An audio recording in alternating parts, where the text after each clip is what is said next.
and be able to raise the question, what is it that we're going to do independent of white people? It is very, very hard for us to envision a world without white people. But we cannot create our own agenda until and unless we can define an agenda that can envision a world in which they don't exist. Now we have to wake up and come back to the reality of them. But certainly when we talk about a future, we have to talk about a future from our point of view and our historical understanding of reality.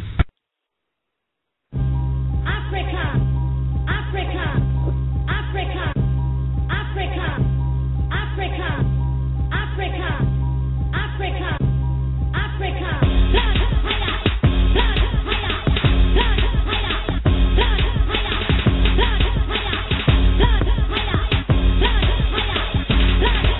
The first place, birthplace, ancient Amexem, Continental drifted, now she dwell in the western. Rise to the east, dip my feet in the new now. Our mounds are pyramids, what you gon' do now? The sleeping have arisen, know the world's ours by birthright. Aboriginal citadel, noble Jew had the insight.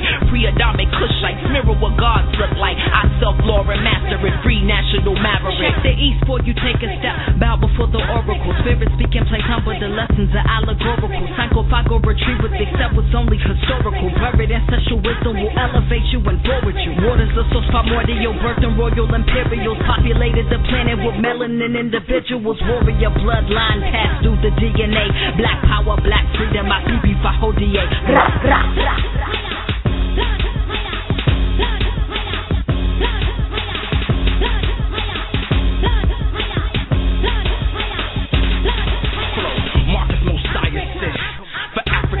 Abroad, we guard the yikes in the turf fight, land grab, gentrify, pimp the people and resources. We taking it back, let's join force.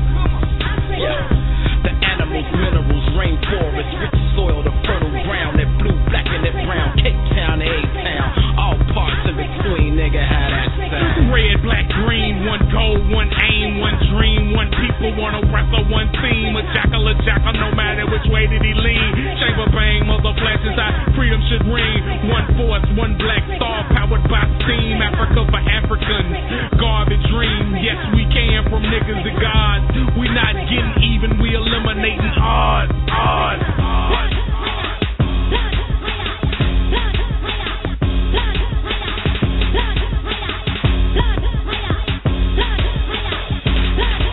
My slang boom bangs like African drums, all around the world and back to the slums. My juju strong, my ashe is evident. How can you not say I'm heaven sent? In the name of Nyame, Oludumare, I set my sword tree, repping the heavenly body, remaining godly, get high up the vibe flow. I'm Ekin Dio from birth, my old earth told me of my heritage and what it was worth being first.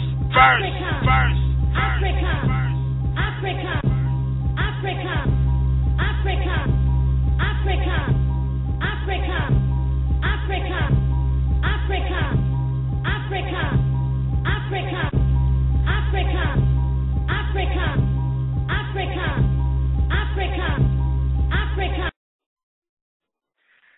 Hettepu, Yimhotep, Indamana, Indamanesh, Kapango, Nangadef, Majwo, Salbona, Anisogoma, Habargani. Peace, war. Pan-African greetings, family. This is Kamal Makesi Tahuti, and you've entered Africa's Reascension. Man. We'll start off our show as usual with an Apaya libation, which deliberately calls upon the energies of our African gods, our African spirit forces, and the forces of those yet born to guide and bless this endeavor. I go.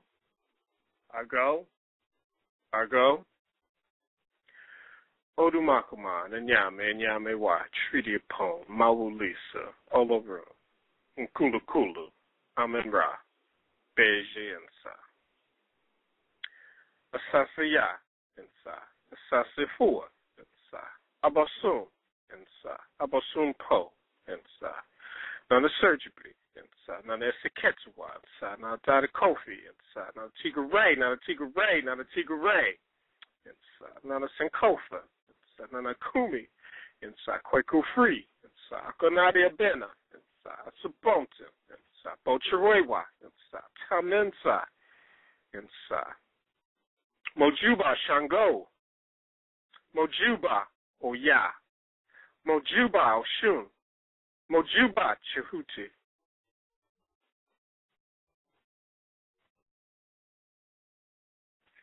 Mojuba and Asar, Mojuba Sekmet. Nanano in Samanfo, in Samanfo Abasul Fao, Abasum, Abasul Fao, Yeshremo Yansa, Yeshremo Ahodim, Yeshremo and Cher, Yeshremo Sikapa, Yeshremo and Kwasu, Yeshremo and Kwasu, Abasul Fao, Yea and Kwasu. As to Chu, Odumakama, and Yame Wa, Treaty Upon, Mawu Lisa, Olorum, and Kulu Kulu, Amen Ra, Katawakata. Use me and this forum to transmit clear, African-centered, theoretical, and practical information so those listening can use it for their own transformation back into the sovereign Africans they once were. May I speak directly to their Sumsum, their spirit, their Ori and Okra, their spiritual head, and their Ab, the heart, which for Kemet was the seat of intelligence. And may these words awaken the long, dormant, and asleep African inside. Medasi Pa, Medasi Bio, Mo Piafo, Mone Casa, Medasi Nanano, Yo Medasi Nanano.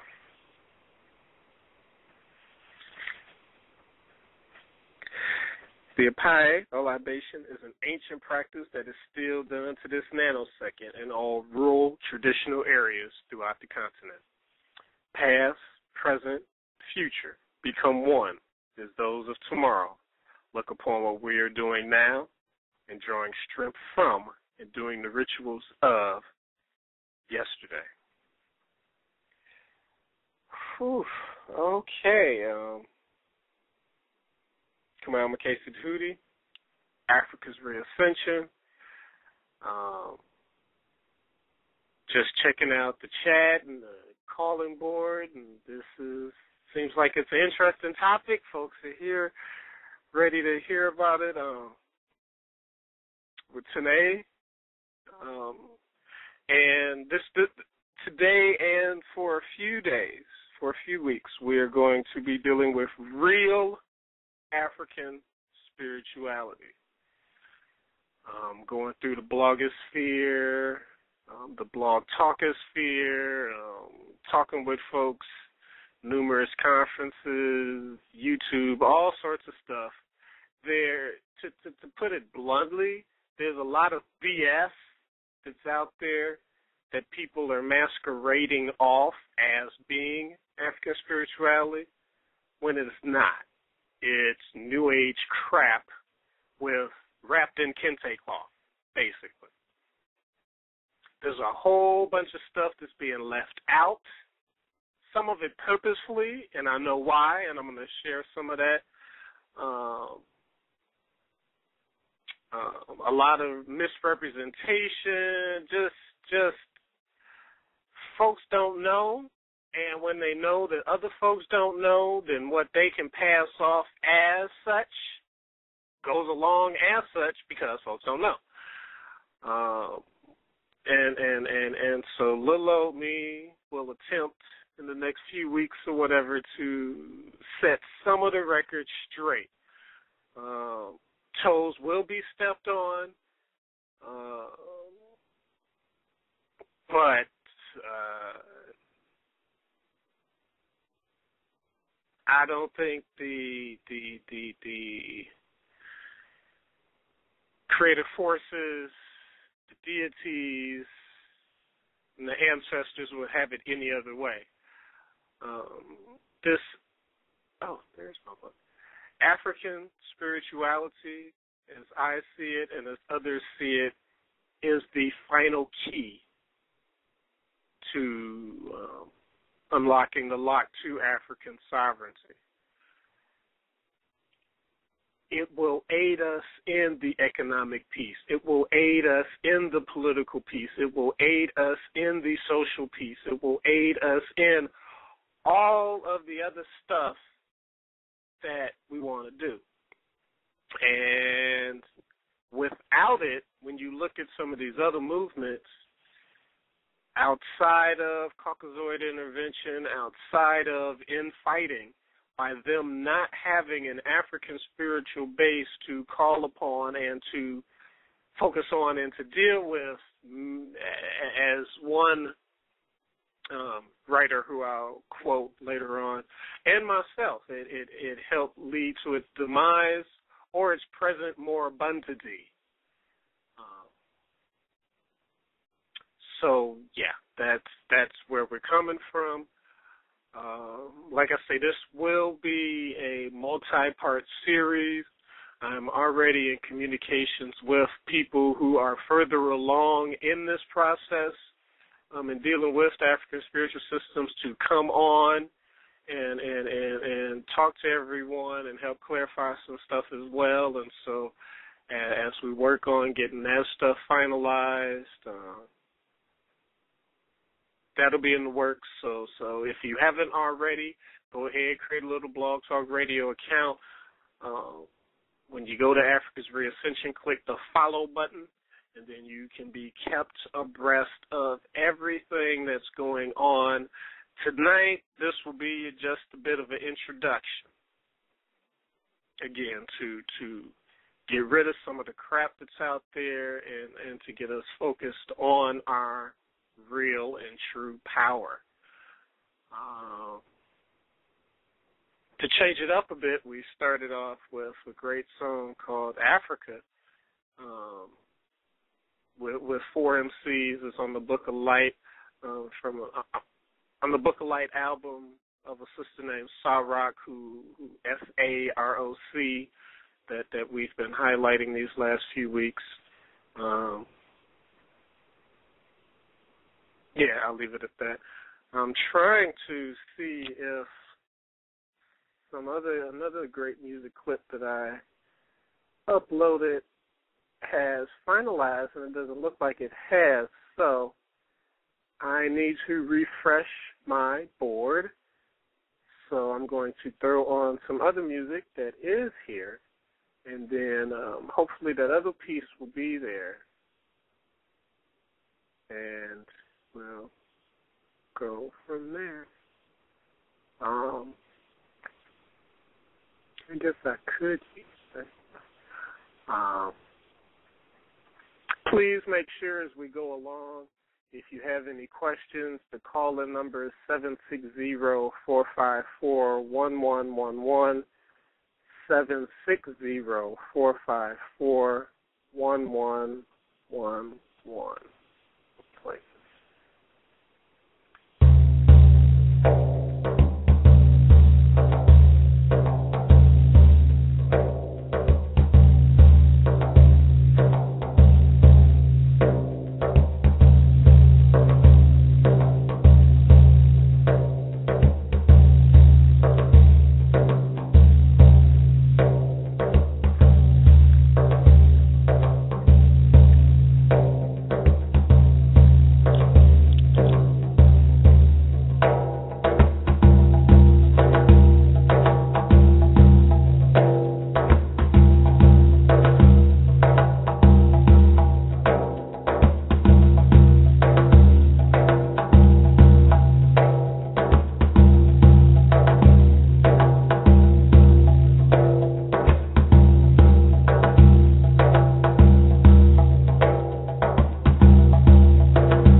refresh. Okay, it's tripping.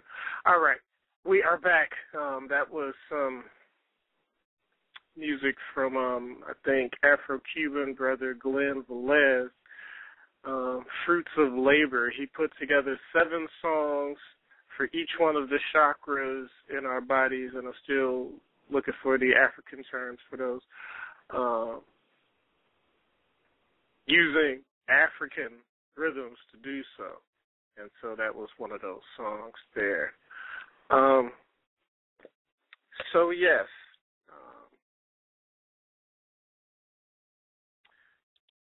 real African spirituality. So what I'm going to try to do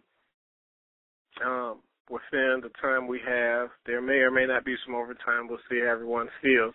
Like I say, with the folks, as many folks we got in the call queue, well, listening on the phone at least, not in the queue yet, we may do some overtime, so we'll leave that open. But I have a few disclaimers that I'm going to put out to start off this show. I'm going to attempt to address what real African spirituality is and is not. That'll probably take up the bulk of the time. I'll try to, that'll take up the bulk of the time.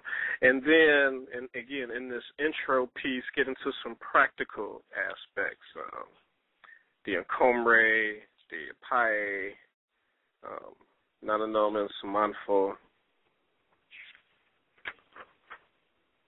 and Yabasun, Orisha, Neteru, those deities. And we'll go over, these different terms. I'll probably be focusing on Akan terms just because that's what I am connected to and what resonates. That's what seems to have the most shrines within my own lineage. However, I am a Pan-Africanist, and so I study and read and partake in as many traditional African ceremonies as I can. I have been to quite a few Bembes from the Ifa system. I have been to a few Kemetic rituals, if you will, and if and when the Vodou people decide they want to peep up a little bit more from underground here in D.C., Maryland, Virginia, I will definitely run to go catch their ritual out. So those will be hopefully some of the things that I will address in this intro piece. So let's start off, my disclaimers. So, Kamal Makesi Dahudi having a multi-part series on African spirituality. To start off, I personally am not an initiate. I am not a graduate of a spiritual tradition. I am a member of a shrine house, Afsani Asomje Fie, that has a base here in D.C. and as well as a base over in Aquapem, Ghana. That's where our Nana is presently. And so I did go through that ritual process to become a member of that shrine house. Have the beads, have the medicine in me, all that sort of stuff. But as far as going through the process of initiation to become an Akomfo for the Akan or a Babalao within the Orisha system or a Hugan within the Vodou system, I have not done that yet. I've been told it is something that I'm supposed to do. Circumstances just haven't availed themselves for me to go through that process. Actually, about 25 obstacles have come in my way, so I can't do it right now, which is a shame. But yeah, so I just wanted to put that out there. So my information is based off of roughly about 14 years of dedicated research and roughly 8 years worth of personal, practical, experiential experience, experientialness, meaning that my very first full lecture that I ever did in front of anybody was out in San Diego, and it was one of those African Origins of Christianity type lectures. Again, we're talking 15 some odd years ago. That's why I can forcefully and somewhat authoritatively say 15 years in hindsight that there is a fallacy of the African origins of Christianity, because that's how I started. Well, Pancho, that's how I started pulling together that information, looking at the similarities and all that sort of stuff. But 14, 15 years ago, I practically knew nothing about traditional African spirituality. So I was just going on the parallels type of information and African origins of and all of that sort of stuff. And so now that I've supplemented that with knowledge of and information about traditional African spiritual systems, I can definitively say there are no African origins of Christianity, Judaism, Islam, all of that in the deep sense. And check out some of the shows that we've already done here to go into that. So I also learned that my practical, dealing with the rituals and the acombs and all that sort of stuff and bembe's, that practical information was sorely, sorely lacking. I had done all this reading and all this lecturing and talking and hadn't really experienced what it was like. And I can directly remember, and I don't know if anyone's in the call listening on their phone or in the chat room now who know me, but I remember saying there was one particular acomb I went to, and a acomb is an authentic African spiritual ritual within the Akan system. That's what an acomb is.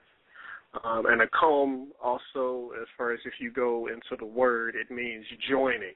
I hate the word possession with all of the different crazy connotations that Caucasoids have put on it. So I'm not too fond of the term marrying. Mounting is sort of okay. I like joining. And the acomb is a process where ancestors and our deities and our gods join with us in the physical form, in the physical realm, and can communicate with us and talk to us and answer questions and dance with us and give us blessings and all that sort of stuff. And so I remember I was at one particular acomb, and it was particularly hot. And what that means is the energy of the experience is at a high level. Everyone can feel the energy. Multiple people are moved by it in different ways. Either there's a lot of joining that has took place, or a lot of people have been moved to no, I'm not going to use that analogy. A lot of people have been moved in that, how to word it, because I'm not using a Christian analogy. I'm not going to do it. I will struggle with the words before I do that. I'm not going to reduce the profundity of our stuff to that stuff. If you are not joined, you can also be moved. That means you have an experience where you may start shaking, you may start screaming, you may start crying. You are having a connection with the spirit forces. And based on the individual who might not be trained, having that experience, that's like one of the initial type of reactions that you go through. It may or may not mean that you're supposed to become an Akomfo, Babalao, Hugna. You may just an ancestor may just be trying to speak with you. You may just have been moved by the rhythms and the drums and the energy. There's a few different ways of interpreting being moved within an occult, a authentic African ritual setting. And so that's how I'll describe it. And so I was at one, and it was particularly hot. And after it was all over with, I talked to a few of my friends, and I had to definitively say, all of the reading that I have done about African spirituality did not prepare me for this day. And it was at that moment that I told myself I am going to experience this more. Now, I'm not going to stop reading anytime soon. Hope not to lose my eyesight and hope the place don't burn down and have to start from scratch. So I don't think that I can catch up as far as being equal, 14 years of the reading and the intellectual knowledge, and then 14 years, of the practical knowledge. But once I made that declaration, any particular traditional African ritual that I got a flyer to or somebody told me about and I could possibly be there, I was there. And that experience helped me also as far as learning the different protocols and different ideologies of the different shrine houses here and different African temples here in D.C. and Maryland, which then helped me figure out in the future which ones to go to and which ones to avoid. Because unfortunately, some of the shrine houses here in D.C., Maryland, Virginia deal with Caucasoids and deal with homosexuals. And me personally, I'm not about that. Gender confusion is not and has never been a part of African society, and Caucasoids have fought tooth and nail and are still fighting tooth and nail so that we don't reconnect to our real African spiritual system. So I will be damned if I'm going to go to a house that's led by a Caucasoid. So your ancestors fought to keep me out of learning who I am spiritually, and now you're going to lead up one of those houses to then teach me what it is to be? Hell no. As well as I would avoid, and I personally would avoid, and I tell everyone who will listen to avoid, houses that run to the invitation of Caucasoids into the spiritual tradition. That's why, again, Al-Sani, that was one of the first questions I asked. What's how you deal with Caucasoids? And the Nana told me straight up, I have to deal with them in my personal life, outside of, in the other world. I don't want to say it that way. I have to deal with Caucasoids every day outside of my shrine space, i.e. jobs and other stuff like that. So when I come, this is her talking, so when I come into my spiritual space, I don't want them around. Now it's like, okay, sign me up. And so in my experience of going around and seeing other shrine houses, how they do stuff, I found, some of the ones don't mind, and they come with that new age crap. But I'm getting ahead of myself. I'm getting ahead of myself here. So anyway, those are my disclaimers. I'm not initiated, so you are not right now at least getting information from someone who has went through the 1 to 5 year process within Ifa, or the 3 to 5 year process within Akan. You are listening to information from a dedicated researcher of at least 14 years on this type of information. African, cultural information specifically, but intertwined in that, the African spiritual information, as well as 8 years of practical information.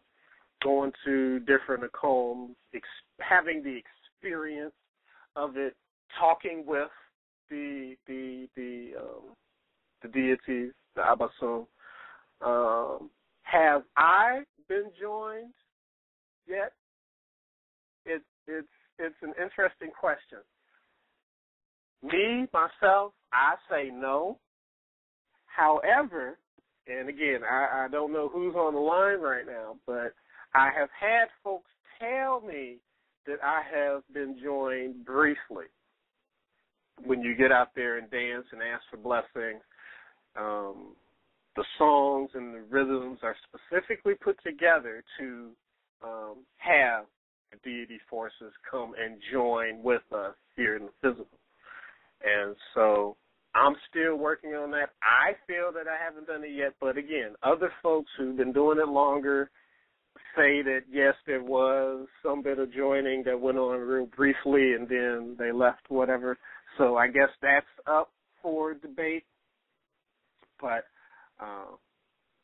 those are my disclaimers as far as the information that you'll be getting in this multi-part series on Real African Spirituality. Again, I am in liaison with 3 folks presently who hopefully I can get them all on the show all at once, but, you know, it depends on how their schedules are, who have been initiated, and we can ask them questions about that process and other stuff like that. So that's in the works. So,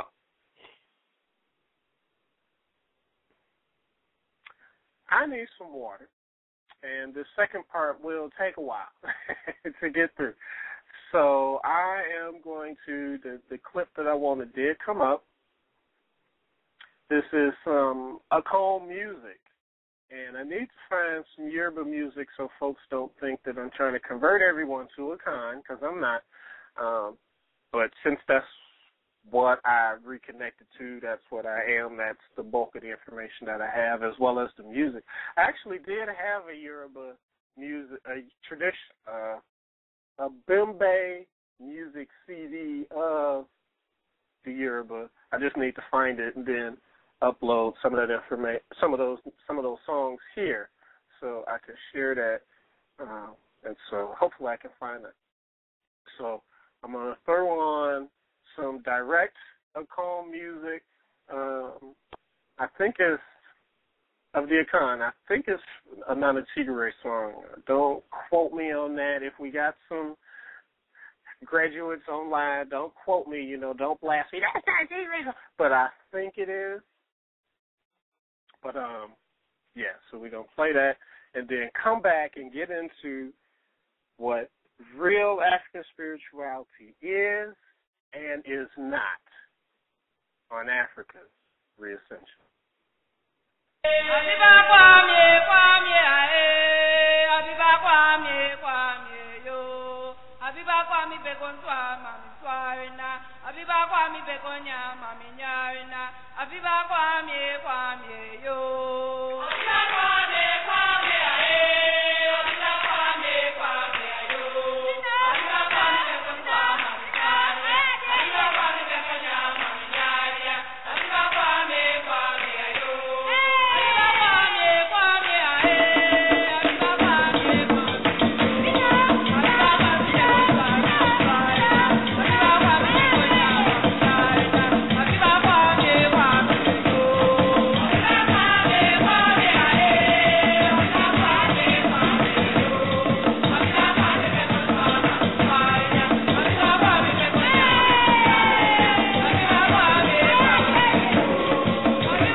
had to blank the whole spiritual agenda out of my mind as irrelevant and inconsistent with where we were going.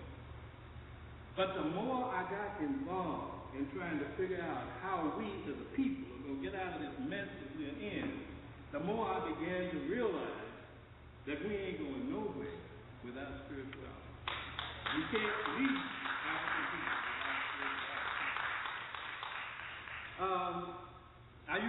I looked at the various movements, and I wondered why Martin Luther King and Malcolm X and Elijah Muhammad had such great followers when these intellectual Marxists had virtually nobody following them. And so finally, I decided that we had better start a serious search for our link to African spirituality. And we had that in mind as we created the Committee Institute, the Temple of the African Community of Chicago, and the Foundation of ASCAP. Because as you know, one of the 4 commissions in ASCAP is the Spiritual Commission, the Spiritual Development Commission. So by that time, we were thoroughly convinced that the right road to revolution, the right road to liberation, was a road that was founded in spirituality.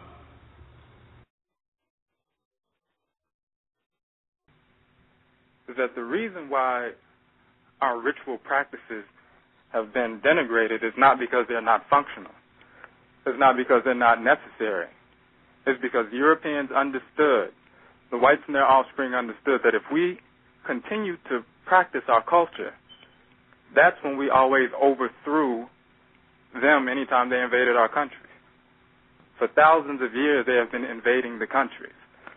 It took them thousands of years to figure out, going back to 6,000 years ago, it took them thousands of years to figure out that they couldn't just invade one of our countries and remain as occupiers perpetually.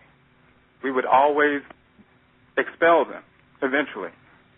So what they finally realized and began a process of implementing in a big way during the Greek invasion was to begin to corrupt the religious practices and to outlaw religious practices. And once they outlawed as many things as they could and murdered as many people as they could and began to corrupt what was left, the ritual practices were denigrated. And we still continue to denigrate those practices today. To understand is that the reason why our ritual practices have been denigrated is not because they're not functional. It's not because they're not necessary. It's because Europeans understood, the whites and their offspring understood, that if we continue to practice our culture, that's when we always overthrew them anytime they invaded our countries. For thousands of years, they have been invading the countries. It took them thousands of years to figure out, going back to 6,000 years ago, it took them thousands of years to figure out that they couldn't just invade one of our countries and remain as occupiers perpetually. We would always expel them eventually. So what they finally realized and began a process of implementing in a big way during the Greek invasion was to begin to corrupt the religious practices and to outlaw religious practices. And once they outlawed as many things as they could and murdered as many people as they could and began to corrupt what was left, the ritual practices were denigrated. And we still continue to denigrate those practices today out of ignorance. You know what I'm saying? A lot of people think when they read the Bible that the same revelation that's written in the Bible is going to be their judgment in life. And Jesus is going to come and judge the world. And you're going to get hemmed up with that. You better be good. A God of justice is not going to judge the slave the way they judge the slave master. You started out with nothing. Everything taken from you. You're a prisoner of war. You can go to God and say, God, I never even got a chance to know myself. How can I know you? God even knows that already. So the judgment is not on us. But what we do, we forgot about us. We forgot about our God. And what we do is we read the Bible and we say, wow, we're going to suffer the same fate as the Jews. No, you're not Jewish. If you ever want to escape Armageddon, read a different book.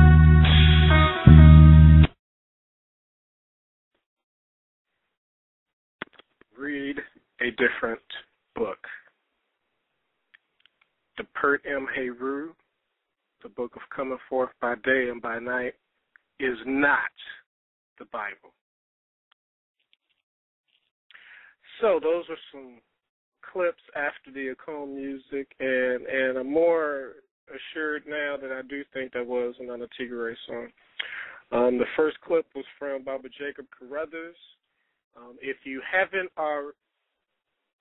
hey, what's up, Chef Rock? If you haven't already, please go back and listen to Dr. J.D. Shimsu Jehudi, Jacob Carruthers' lecture that we put up here. We had it as a show called The Deep Well of African Culture and African Spirituality. Dr. Carruthers don't get enough play that I think he should, even though he was a contemporary of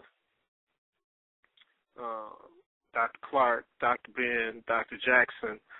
He was a contemporary of all of them as far as age and everything. And while Dr. Ben has outlasted all of them, that feisty man, Dr. Carruthers' scholarship is being slept on by the larger African community and by Africa's REASCENSION's listening audience based on the downloads of that one. And we did an analysis show of that talk as well. So those are two shows. If you haven't got them, go back, check them out. And they will greatly help in understanding this real African spirituality that we're going to be talking about over the next few weeks. Again, his show was The Deep Well of African Culture and African Spirituality. We played his lecture, and then a few weeks later we did a breakdown of that lecture, so check that out. Then we also played a clip from Kwesi Rottenham Batai Khan, a heavy intellect and good friend of mine. And no, that wasn't a skip. That was a deliberate loop because we need to hear that twice.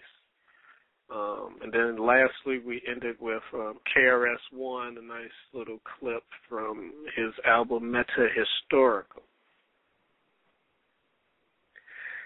Real African spirituality is not Christianity and kente cloth, is not Islam with a half moon and sickle on it, is not Jewish with a yarmulke on it, is not Hebrew with those Wonder Woman clothes of the brothers who be on the street corner. Real African spirituality is not this new age crap that a lot of people have it make it out to be. And I'm still putting together a show blasting the New Agers, so that will be forthcoming too. Real African spirituality is not spacey, space age, only attainable in the 15th dimension type of stuff. That it's not that either. Real African spirituality is not the regressive aspects of our culture.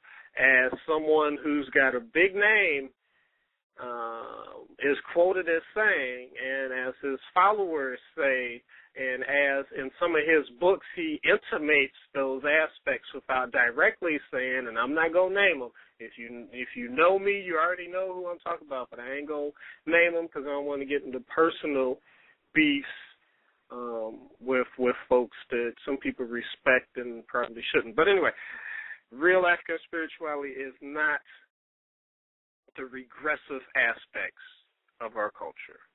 It is not Christianity, Islam, Judaism, Hebrewism. It is not new agey, newfangled, dangled stuff. It's not all this spacey stuff that a lot of people have reduced it to be. one thing that it is, where'd that quote go?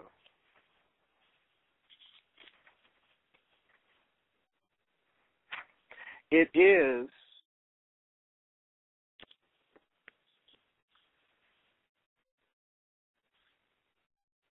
let me set it up this way.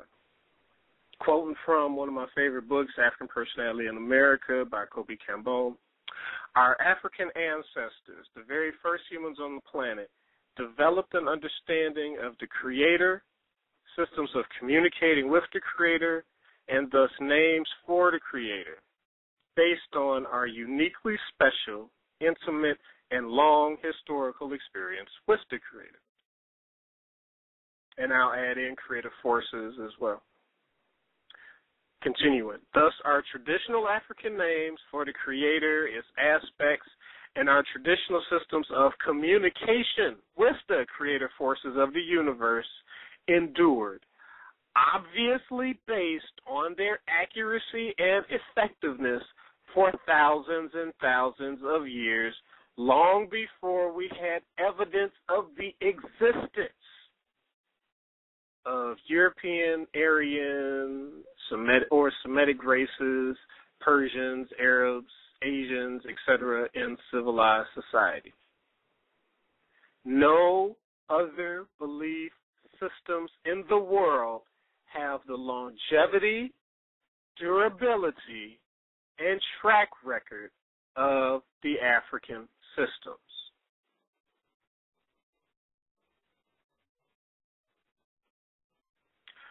And I don't think we appreciate that enough. I would pose it to say that roughly we're about 300,000 years old as a group of people. And, I don't think anyone knows the first time we started practicing and living the spiritual system. But I'm trying to remember, there's an Akan proverb that talks about the first person who ever got, joined, shared his experience with the other people in his village, and they listened and followed what he did, and that was the birth of a comb. That was the start of the comb process. That was the start of it. But let's just say that we were around for 300,000 years, worked out fire, worked out family, worked out the sex thing, how that all operates. So we're going all the way back to the first people on the planet. Let's say it took 100,000 years for the first person to be joined by a spirit being, a spirit energy. That still would say that the African spiritual systems are at least 200,000 years old. And if you look at every place where we voluntarily migrated to and we populated the rest of the world, we took that understanding with us everywhere we went. So everywhere you go, when you find those traditional folks, you see the circle type of dance. You see a complex breakdown and understanding of the spirits of nature in that particular area. I'm talking Australia, New Zealand, Indonesia, Malaysia, in the hinterlands, in the Philippines, China, all throughout the world where we voluntarily migrated. Once we had that understanding and we voluntarily migrated, wherever we go, and you do the research because I done it. So don't just listen to me. You go check it out yourself.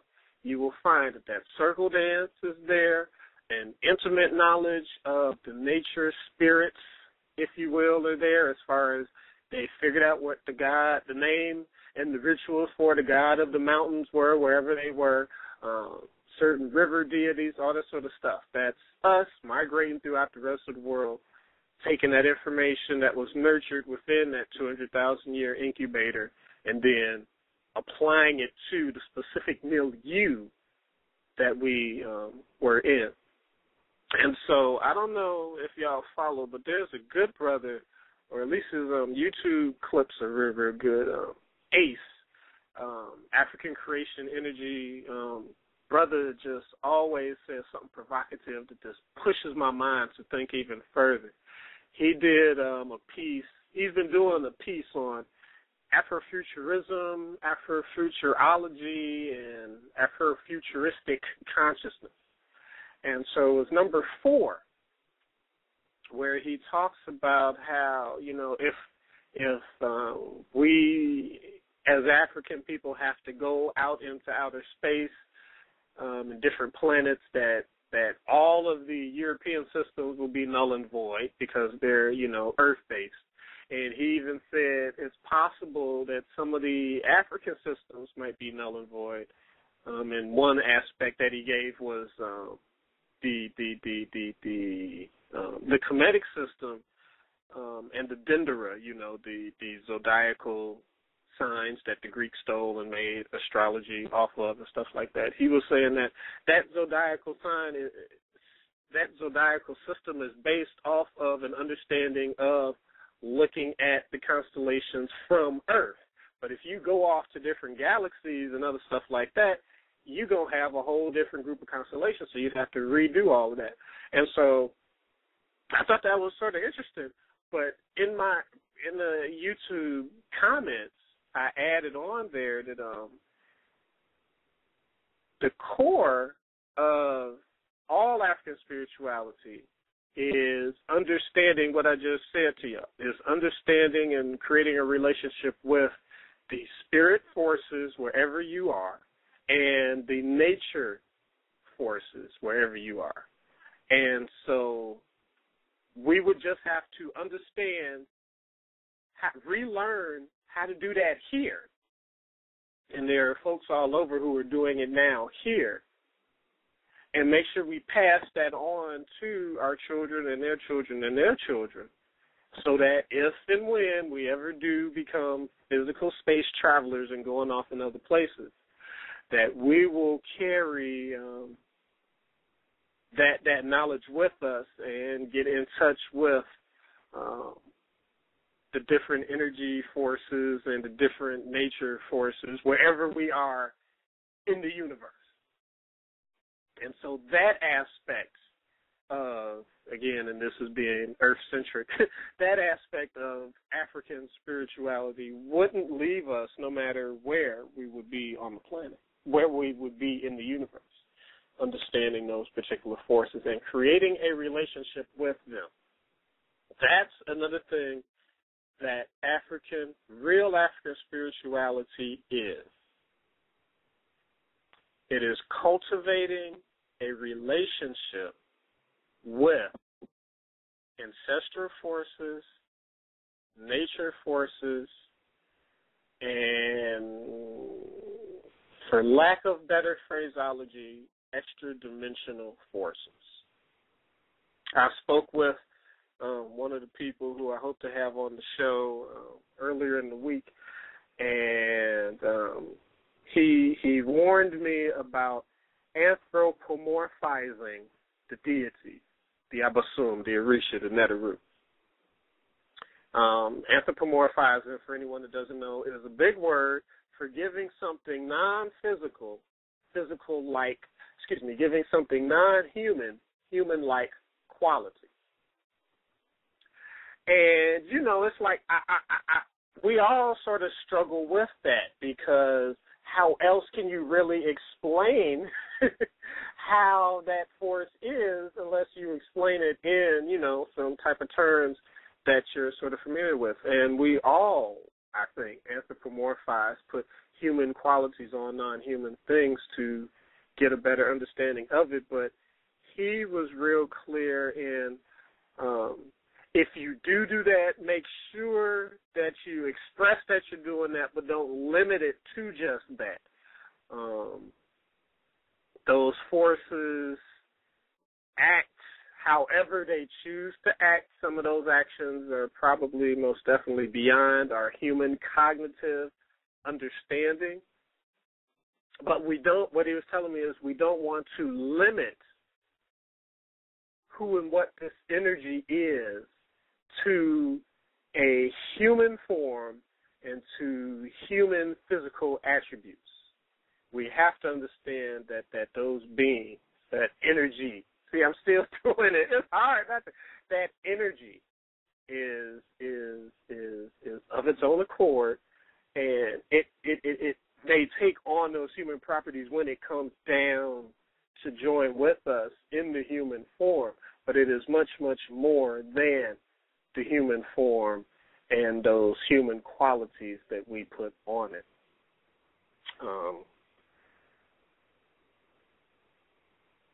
And so that's a bit of what our system is. A lot of folks run from that. And I'll attempt to tell you why in a minute, but it seems like we have a caller on the line. So I am going to be quiet and bring this caller in, see if they have a question or a comment. 202-276. Please state your name. Hello, how you doing? I wasn't sure if I please state your name. Where are you calling? Yeah, my name is Kwao Ajiwan. How you doing, Kamal? Oh, Jumbo, Baba, Jumbo. All right, I was trying to say hello before you said my full phone number. No, I didn't. No. We did do the area code, the first three.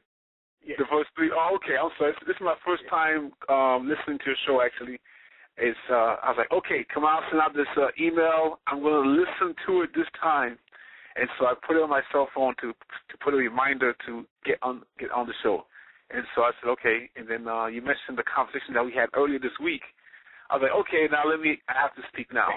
So, Go ahead, the show is going. Sounds very, very good so far. I don't have anything to add except that you said I heard you say you hope the guy that you were speaking to is on the phone listening. So I just want to say, yeah, I'm listening, and just keep on going, man. You're doing good. You sound like a very good show. And I would definitely not concentrate so hard in the beginning on yourself saying that you have not been initiated and all that stuff. I mean, yeah, in one sense I think that's important, and in another sense it's not important. Knowledge comes from a variety of ways, and the spirit comes from a variety of ways. And if we just limit it to are you initiated or not initiated, then we cut off over 90% of people who are regularly interacting, of Africans who are regularly interacting with the spiritual realm, with our ancestors, because they have not been initiated, quote unquote. You see what I'm saying? So I heard you earlier making that, and it's good to say that. I understand why you were saying it. I understand that. But at the same time, I just want to add in that, okay, so what? You're still bringing in a lot of knowledge that a whole bunch of priests don't have, right? You've done research and you've had insight on how to do a particular kind of research, right? And that insight has come from the physical environment, has come from the spiritual environment. And so it's not, I just want to make sure that you don't limit yourself when you're saying, I have not been initiated, I haven't gone through the Yoruba process of 1 to 5 years, or the Khan process of 3 to 5 years, and so forth, and whatever other process, And so, anyway, that's all I want to say. I'm going to go back to listening. Is that cool? One question. Now, I had mentioned that I wanted to get some folks who were actually initiated on here, because the reason why I said that, because I'm sure by doing this topic, I'm going to get some heavy type of questions that's coming. And if I can't answer them, you was already in my mind to be one of the people that I was going to defer to, so that's why I was doing that. But I would love to, and we talked about it too, hopefully either within 2 weeks to 4 weeks, depending on your schedule, get you, and I got 2 other folks, and I can tell you who those other folks are offline, who I want to come on and do a show about this. Would it be? Am I putting you on the spot doing it now? Should I just do it in the email asking? Or? No, I mean no. That's cool. I mean I'm definitely open to having a discussion on real African spirituality, as you said it, and the idea of why is African spirituality important? Right. Beyond. Yeah, I mean it's nice that we can communicate, connect with, share spirits with, the Bosum, the Orishas. It's nice that we can predict what is going to happen. We can talk to your ancestors from the past and tell you, what you should watch out for at your job or with your family or your children. That's all that to me is nice, right? But is it essential to our liberation? And then to me, the idea of why we have to be priests is the idea that we need to be liberated. And we have to go back to why we had priests during the Haitian Revolution, during the first Cuban Revolution, during all of the rebellions in Jamaica, the Nanny Wars, why we had all the priests in the Quilombos, why we had priests there.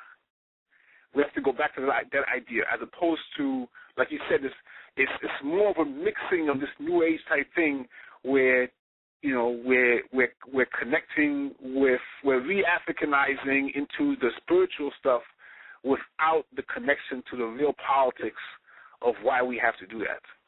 So exactly. I'm down to have a discussion in a couple of weeks. Just let me know, and I'll join in. All right. You heard it, audience. Okay, I'll put you back on mute. Thank you for that, Baba. Thank you so much. All right, man. Cool. All right, I'll keep listening, man. Talk to you later. All right. All right, later. All right, y'all. So we heard it. So we're going to work on getting that down. Like I say, I want at least, ideally, I want, there's 3 people that I'm reaching out to. But if, schedules chop it up to where we got to do them each individually, I don't care. The topic is, it's multi-part. I didn't put a number on it because I want us to hone in on it and drill it down and get into it. So however many parts it's got to be, it's going to be that, so we can get rid of the confusion and the BS that's around it, and then actually start tapping into it and doing some of the stuff. And Baba know me, and the folks who listen to the show know me. The real African spirituality piece ain't just about burning the incense and lighting the candles and ringing the bells and speaking in Shwi and all that. It's about taking out Caucasoids. It's about reestablishing our sovereignty. It's about getting back on the world stage in the proper sense that we're supposed to be. It's about creating children who know the traditions and who are passing it on and who are living moral, ethical lives. It's all of that. But it starts with clearing the cobwebs of all the BS that's been put out there about our spiritual systems, getting the right information and then moving forward with it in a sense of clarity. And so yeah. I got it here in my notes. It's meant to, what real African spirituality is it's meant to be used for African liberation. And so Baba Quao, that was a great segue into that. And then the clip that we played from Baba Jetty said that as well, that we ain't going nowhere as a people without our spiritual system. And so that's why these New Age people are sort of a threat. The quote-unquote black atheists that are popping up all over the blog talkosphere and all that sort of stuff are sort of a threat. That's why this Moorish thing and all these other segmentations are sort of a threat. Because if some of if we can do an honest look at the more successful movements and the nominally successful movements within our history, the most successful and nominally successful, if we look at those two factions, all of them had some type of religion or spiritual component to it. The most successful are the Maroons, those successful Maroon communities, and some of the groups that Baba Quao mentioned, the Palmares, Quilombos, Nanny Towns, the Haitian Revolution, all of that had the African spiritual component front and center, prominent. And that's one of the reasons I opine that those were the most successful. The nominally successful ones would be the Nation of Islam and all of its different iterations, the Garvey movement, UNIA, and I'm sure I'm forgetting a few. But no, I won't add that. But those two specifically, they were nominally successful because they had some type of religious component in it, and folks rallied around it. We know now, and looking on hindsight, that they were attached to the wrong spiritual forces, and so they couldn't use those energies to propel them to actual liberation and sovereignty. But they were they were nominally successful in that they did have some type of spirit base of folks to rally around. And, and so looking at those two groups, adding in with what Baba Quao said, adding in with the clip we played from Jedi Shamsu Jehudi, Baba Carruthers, we have to have an aspect of spirituality within our liberation movement. That's saying it nicely. To say it directly, we have to get back. To use one of my quotes, I don't have a whole bunch of quotes because I don't think this is all about me, and information and stuff comes through me and then I share it. But I'm real big on focusing on principles and Africa versus the personality of Kamal. But one quote that I did come up with, and I got it on my cards and everything else, and I truly believe it to this day, we will never truly be free until we return to our African spirituality. And I've been thinking about doing some T-shirts for Africa's REASCENSION and some other stuff. I may put that quote on a T-shirt. We will never truly be free until we return to our African spirituality.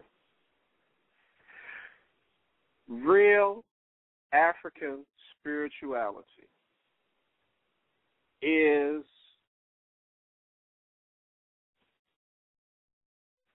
first and foremost beyond human cognitive comprehension.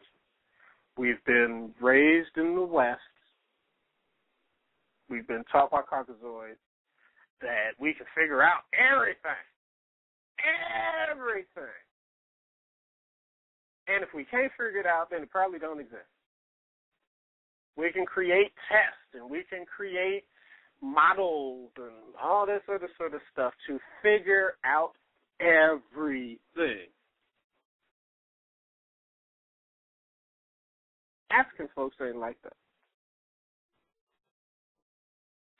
If I'd have thought about it, because I go in a stream of consciousness when I'm on the show, if I would have thought about it beforehand, I would have pulled up a quote. There's a quote in Gerald Massey's great book that folks misread, Ancient Egypt, Light of the World, where some missionaries came to some African elders and they was trying to tell them about the whole Adam and Eve and creation of the world and all that, and the elder sat and listened, and you know, when it was his time to respond, he was like, that's a cute story, you know, but we don't even really go that, we don't even deal with that because none of us were here. Hey, how's it going? Real Ixty? I can't read your name, but Real T. Real 10T? Real 90? Okay. Hey, how's it going? So, so the elder was like, we don't even really deal with that because no one was around during that time. So we don't, if we have stories about times before we were around, we make sure to call them stories.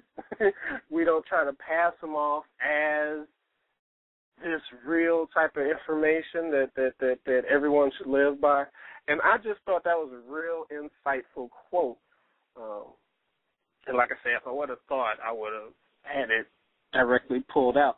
But African folks don't have traditional African folks don't have a problem saying we don't know. That's not, a lot of the creation stories start with the founder of that particular group. Either we haven't asked the right questions, we haven't went to enough of the groups, or there's only a few of the groups that attempt to postulate total creation stories, the beginning of the world and the galaxies and all that sort of stuff. We know about Kemet, we know about Dogon, we know about Zulu.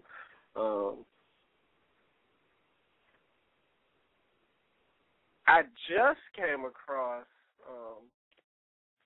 in African Religion Defined, a systematic study of ancestor worship among the Akan. It's a new book by Anthony Ephraim Donker. He wrote Afrikan Spirituality on Becoming Ancestors. That's one of the books that rotates on the show page. He talks about a creation story that I hadn't heard of before. For the Akan, he's a king of improvement. I'm sure I'm butchering it, but in this book he's sharing a lot of Akan-based information that I'd never heard of before, because one thing that unfortunately, and we'll see how this goes with the folks who are listening, the majority, if not all, of the Akan information that we have been given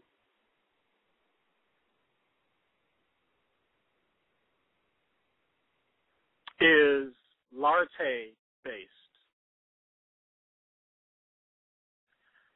But we're not told that it's Larte-based, and so we think that it's the totality of what everybody who calls himself Akan is doing, or what every traditional person in Ghana is doing. And there have been a few folks who have been pushing my brain to get me to understand that and look at it a bit differently. I don't use some of the language that some of my buddies use to get that point across. But especially from reading this book here, and we may do a book talk show on it once I'm finished with it and process the information, because it is very, very, very, very deep. And talking with other folks who have went and sat and talked with Bono Tachiman elders. Those are folks a little bit more up north in Ghana. They have different deities. They have different, little bit different type of stuff that's going on there. And so I'm just saying that to say real quick, briefly, that the Akan system that we have here in the U.S., prominent in D.C. and New York, is specifically more Larte-based. And I mean, obviously, because that's where Baba Dila Zulu went, and when he himself got initiated and everything, he got his information from Mama Quia Parabia, who was, in Larte. And so that's been the major influx of the Akan information traditionally that we've got here in the States. And I guess I'm mentioning that now just to say that that's cool and that's fine and that's moved us for about 45 or so years. I just want to make sure that we stay open to more information and possibly new information that's coming out about the Akan system in the coming years. Again, this information that Donker's put out is out like right now, and some more information will be forthcoming from others. And so I just want us to keep an open mind to it. It's coming from a good place, but it will challenge some of the long-held beliefs that I see that the Akan community is having. And as long as everything is done properly and on a full level, then we will all benefit from it.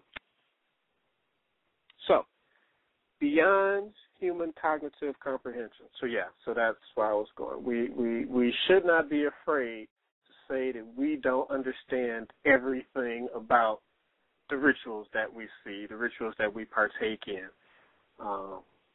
And I myself, and I notice others since I do it myself, when we go to traditional African spiritual rituals, we are trying to figure everything out versus experiencing the ritual, turning down the intellect a little bit, and then and focusing on experience. Then after the ritual experience is over with, then hook up with somebody and ask him, okay, who was that? What was that? Why'd you do that? What's the powder for? What's all?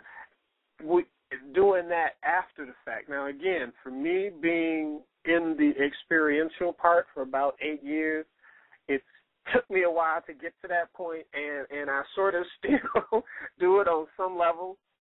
But I can say that as of recent, with recent Acoms that I've been to, I've had multiple different people tell me that you seem to be more loose now. You seem to be having more fun when you're out there in the dance floor. You're not as rigid anymore. And so hopefully, that means that I'm moving further along in experiencing what's going on and turning down the intellect enough so that I can properly experience it. And I know that's at least one barrier for me personally not joining yet with one of the forces, is because the brain is still going and going and going. When you're out there, it's about experiencing Africa, experiencing the ritual, experiencing the deities and stuff like that. And so the intellect can become a barrier in fully experiencing that. And the Baba who was on the phone earlier, like I said, he is a graduate of the Akan system. And I early on, I was talking to him to get advice on how to tone down the intellect. Because for y'all regular listeners, y'all know that I'm heavy reader, and the stuff that I read ain't fluff, and trying to understand it and make sense of it and then break it down. So I've got that part. But if it's a barrier for me to move forward, then I'm going to have to tone it down, and I want to tone it down so I can experience Africa. This just popped in my head. I don't care what some of y'all say. Y'all want to throw Malidoma Some under the bus for some questionable stuff. I still like him, especially when I came to him at the time that I was in my growth. And I think I'm thinking of Water and Spirit, where he was talking about he had entered a particular, and if y'all haven't read that book, y'all need to get that book, Malidoma Some of Water and the Spirit. That was probably the first book that I had read that had went through talking about African spiritual experiences from, one of us.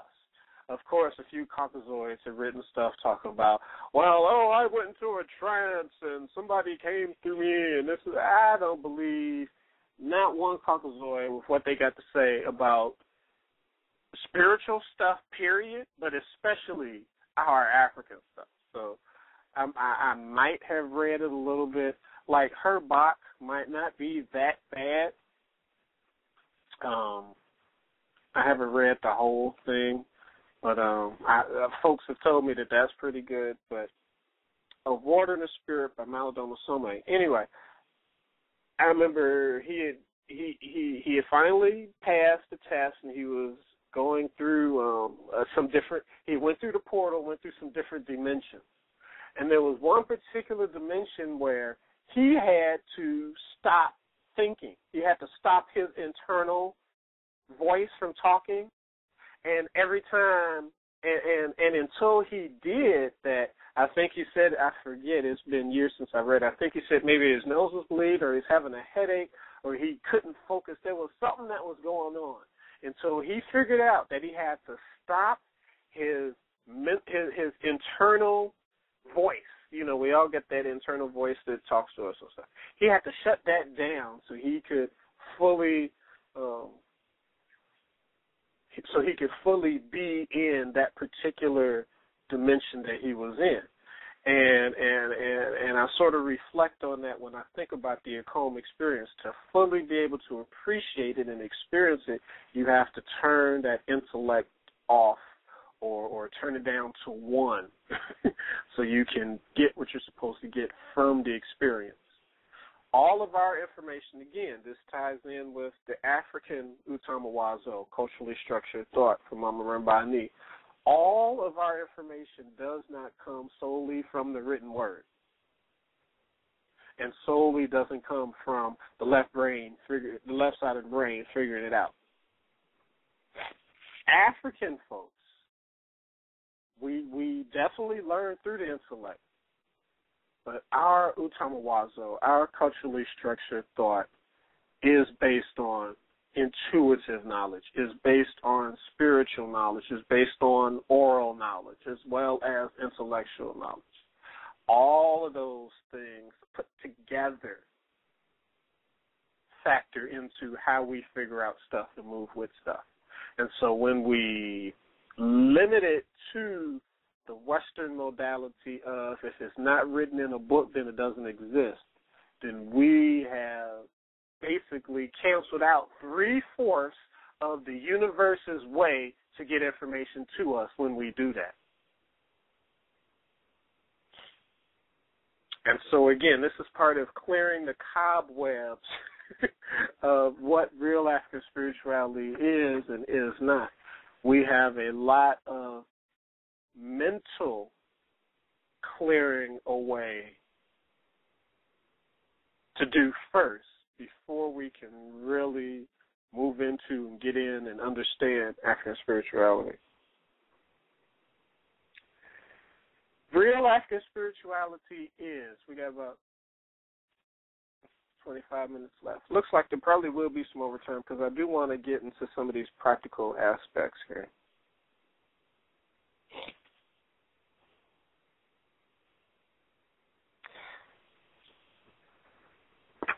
Now, as a segue,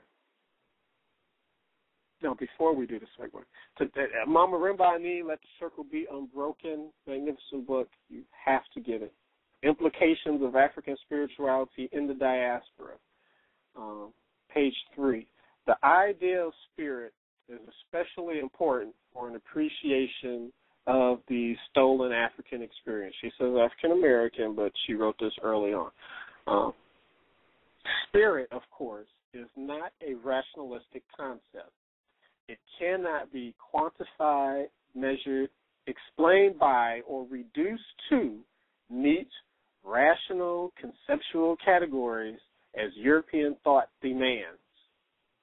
Spirit is ethereal. It is neither touched nor moved, seen nor felt in the way that physical entities are touched, moved, seen, and felt. These characteristics make it ill-suited to the mode of European academia and to written expression. And then she says, this whole paper, this whole book here, could be sung in 10 minutes by Bernice Regan, heard in The Path by Ralph McDonald, or danced by the children of the Marie Brooks Dance Theater as they do with black spiritual dancers, and its message would be understood. We experience it often, but the translation of that experience into an intellectualized language can never be accurate. The attempt results in reductionism. Again, for regular listeners, y'all know I'm always harping on that. We have to deal with Africa on her own terms, because if we want to always compare it to something else and don't get what she is by herself, we always reduce her profundity, which leads into reductionism, which leads into no real power, because we're not dealing with the real thing. Also, to tie into that also,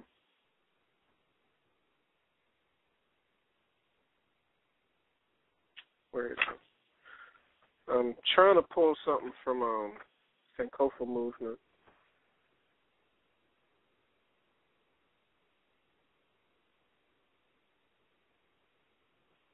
And I lost page. I hate my habits.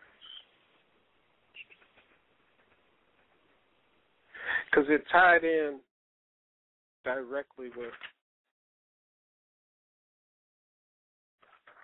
what she was saying as far as the reductionist mode. And oh, here we go. Page 166 in the Sankofa movement. By Baba Ajay Mamakuya Koto. Spirit is a tremendously complex and stupendously dynamic construct. The ancients understood spirituality as the parent reality. It is the greater reality. As such, it is inappropriate to think that a single word or group of words, least of all words in a non-African language where the unseen and irrational are discounted, could adequately describe what the ancients and traditionalists understood as spirit. So we're going to wrestle with these European linguistic concepts as best we can. When I throw African terms at y'all, I'll make sure to define them as we go, because we got to think outside of the European box to properly understand African reality, and especially to properly understand African spirituality.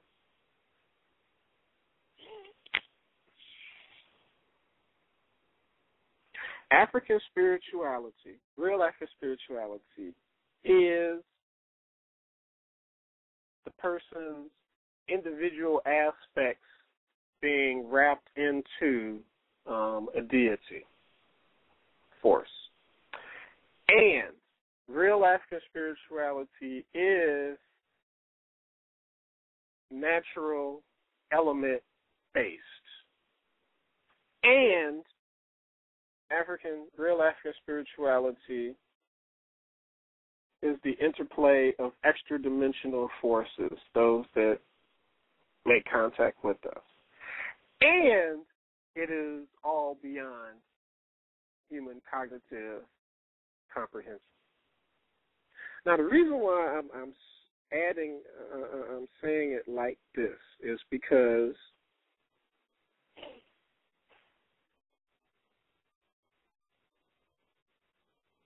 too many folks have attempted to reduce the Abasum, the Orisha, the Neteru, the extra-dimensional spirit forces. They've tried to reduce them to personal, people's individual aspects. They try to reduce them to they're just expressions of elements in nature. And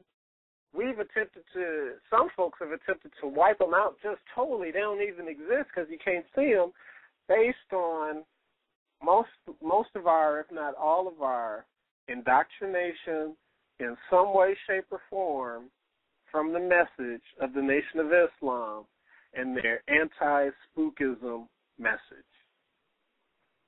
We do not want to deal with energy and forces that we can't see, touch, taste, hear, or smell, and so we just call it spookism and move away from it.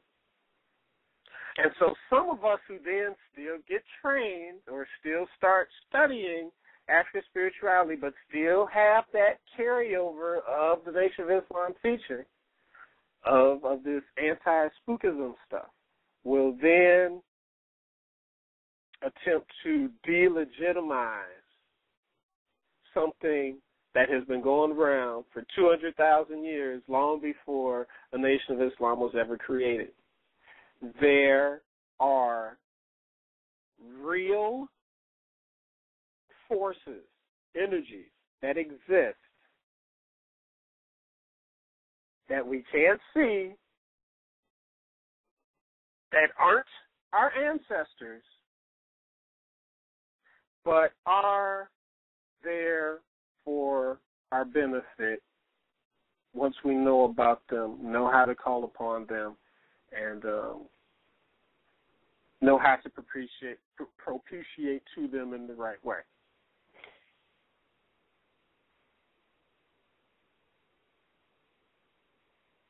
Now, that was a deliberate pause to let that settle in. If that sounds like spookism to you, then traditional African spirituality may not be for you, and you may just need to leave it alone totally instead of trying to reduce these real forces to something else.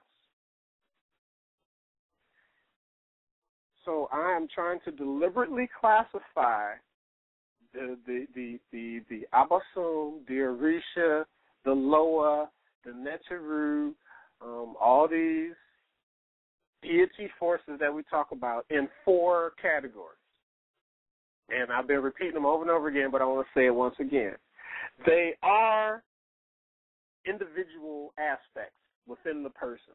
Because I heard one person tell me, and they read it from a book, so, you know, it must have been true. But some Caucasoids said that all of the Yoruba Orishas are nothing more than regressed personality traits within the individual. So when they go through that ecstatic trance, they hear the drums and all that sort of stuff, those specific personality traits that resonate with those specific beats and drums and rhythms and stuff manifest themselves physically into what they wrongly call different Orisha spirits. But they're really just regressed personality traits. Read that. Some Caucasoid has put that out in a book, and now we got some of us thinking that that's all the Orisha are. Secondly, I don't know if I'm going to mention the name of the person who did it, but I will say on a show, on a Blog Talk show, that airs on the same day as this one, Africa's REASCENSION. And I'm trying to choose my words carefully because, again, I ain't trying to get in with beef with folks unnecessarily.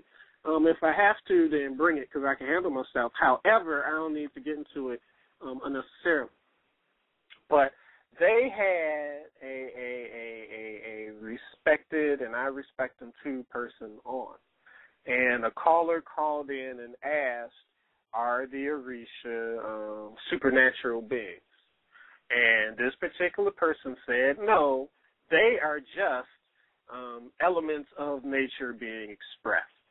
So whether it's rivers or moon or mountains or lightning or whatever, that's all they are. They are not supernatural beings, whatnot. Now, this ties into the other piece on spookism because before he got into traditional African spirituality, he was a if he wasn't a member of the NOI, he was definitely a sympathizer of the NOI. So he definitely got that whole spookism piece drummed in him. And that may be a reason why he said that. I don't know. And I've also heard folks say that the Abosun, the Rishta Netaru, are only extra-dimensional beings, and that's all they are, and there's some other stuff going on here, planet Earth, or in the universe. From my information, from my knowledge, from my experience, the extra-dimensional forces and energies are individual personal aspects and natural elements and extra-dimensional force energy in their own right and beyond human cognitive understanding. They are all four of those things. We don't know all of the aspects and workings of the spirit world. We shouldn't have a problem saying that. We don't understand everything that goes on. So if you listen to anybody that says they fully understand the spirit world, ask for your money back, turn the computer off, turn the TV, whatever you listen to, they lying to you. If they are in human form, they do not understand all of the aspects and workings of spirit. And especially if they're calling themselves God, you probably shouldn't be listening to them anyway. But anyway, so I know I'm drumming this point sort of a lot, but it just really irks me that we have been reducing the profundity of these forces, either because the Caucasoid told us or because the Nation of Islam don't want to deal with stuff that they can't hear, touch, taste, smell, or see, or because Christianity, I can't leave them out and beating them up. If it ain't the Holy Ghost, then it's of the devil, so don't deal with it. And so, no, the oldest system on the planet, the oldest systems on the planet that the systems that are our birthright, that's what I meant to say, ties in. We, African traditional spiritual systems, are the only spiritual systems that deal with creative force energy joining with the humans to come down, and they talk to us and interact with us.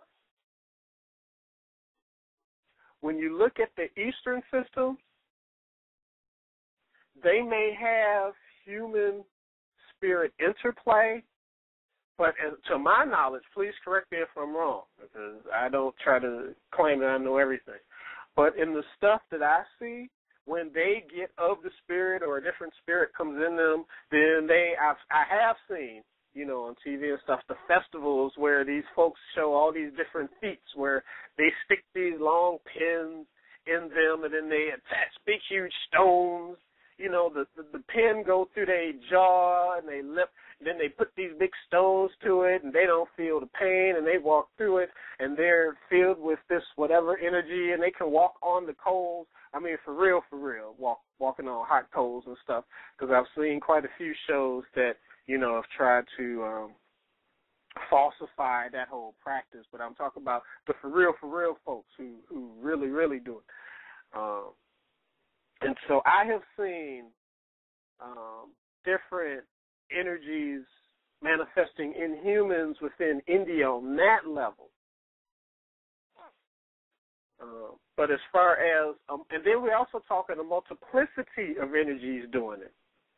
Like, again, when I used to go to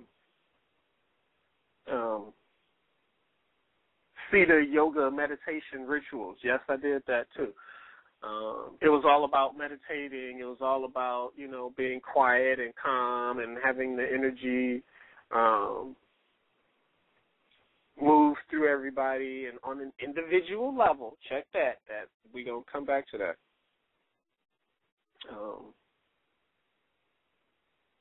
On an individual level, individuals reaching a certain level of consciousness and awareness and all that sort of stuff, but it was like that.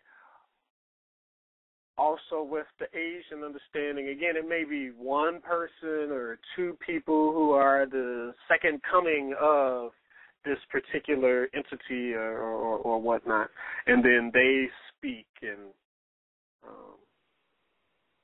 But see, they're the reincarnation of that person versus the spirit of that person the spirit of that ancestor has got into this human being right here, right now, and that's the voice that's talking through that person. I don't hear that with the Asian system. If I'm wrong, let me know. We know that don't happen in Judaism, Christianity, or Islam. We know it don't happen in atheism because, hell, ain't no God, ain't no spirits, ain't no none of that. It's just rational, what you can think, I think, therefore I am, and that whole sort of stuff. The African traditional spiritual systems, as far as I know, is the only group of systems that deal with ancestral forces in a huge amount and extra-dimensional energies in a large amount, joining with human beings here right now.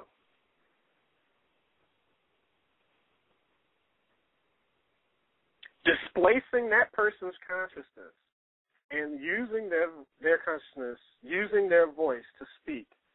And there's a whole entire system. Again, we figured out that system over 200,000 years on being trained to be able to understand how to take on that energy and make sense of it.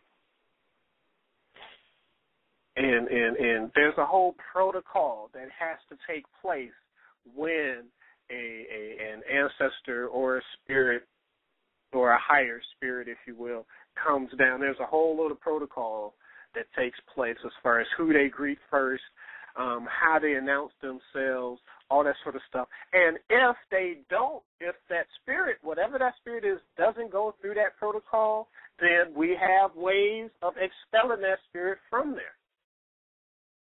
So again, and I see the times, we got 5 minutes. Yes, there will be overtime. If you can get a hold of Voices of the Gods, and it's a magnificent documentary, I think it was done in the 80s, dealing with African spirit forces in the quote-unquote New World, in the diaspora. And Mama Kuya Koto is on that video, in that documentary, who helped write the Sankofa movement and a lot of other stuff that I quote.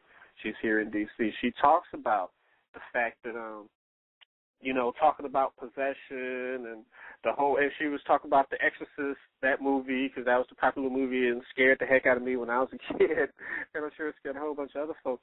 But that's the image that comes up when we talk about possession, and so that's why I don't even like to use the term, 20 years removed, 25 years removed. That image still comes up when folks think of possession, or The Ring, or it's one of my contentions that most of these movies that have come out that only focus on the negative aspects of spirit interaction is because Caucasoids either have a feeling or know that more and more of the world is starting to get back in touch with their spirit traditions, which deals with this type of stuff that we've been talking about now, this spirit-human interaction, and that is a dimension of reality that they can't understand, they can't explain, and have absolutely 100% no control over. So what they're doing is putting out all this information, all this negative propaganda about it, so that you and I will not even touch anybody that's talking about spirit anything. And I personally have seen an uptick in the number of movies that's like that over the last decade. There have always been, again, we got, Rosemary's Baby and Exorcist and what was that? there's another movie that scared the bejesus out of me. I remember when I was younger, not The Last House on the Left. I had to do it. It was The Thing from Inside or something like that. But I can remember, way, way back, because I've always just liked watching movies like that. Even though they would scare me. I don't know. I was a crazy kid. But anyway. So I can remember way back in the 80s watching movies like that. So they have been around. But there just seems to be a more recent uptick where we're talking 30, 40 movies released within a year having to do with that, centered around that same aspect of spirit is bad, spirit's going to come and throw you all over the house, spirit's going to come and rape you and the kids, spirit's going to come and do all this sort of crazy stuff to you. And you hear that and you go and pay your $12 to see that over and over and over again, to where it makes you even hold on to that Bible or that Quran or that Torah or that Bhagavad Gita even tighter. You don't want to have nothing to do with that spooky, devilish African spirituality stuff, and you definitely will steer clear of Africa's Reascension that says you will never truly be free unless you return to your African spirituality. So, again, check me on that. Don't believe nothing I say.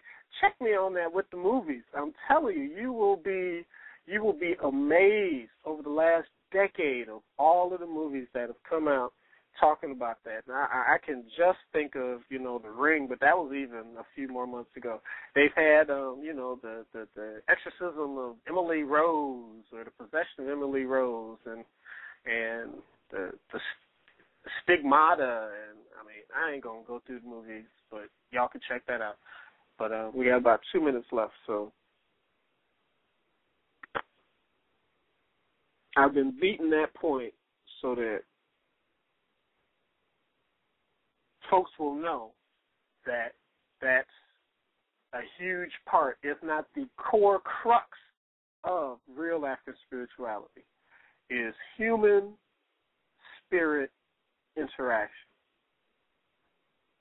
Spirit being your ancestors, spirit being national ancestors, spirit being extra-dimensional forces, like Tigray, like Shango, like Heteru, like the different Loas and stuff like that. And so that's a huge cobweb. That's a densely packed cobweb. So we got about a minute left. We are going to continue. So the folks who are on the phone, please stick around. Again, if you got any questions or comments, hit 1 on your keypad, and I'll see something come up, and you can continue, and then we'll bring you in. All the folks who are in the chat room, it's going to die on you in about a minute. So 760-454-1111 if you want to continue. We're going to play the close, and then I'm going to play some music, and then we're going to come back and continue this, because I think I've beat this horse down, and so we're going to move into a few practical aspects for this beginning piece on real African spirituality. So Abibi Fahodie, Total African Liberation, Yabedi Inkonim, we will be victorious. I'll play the closing and some music, and we will come back.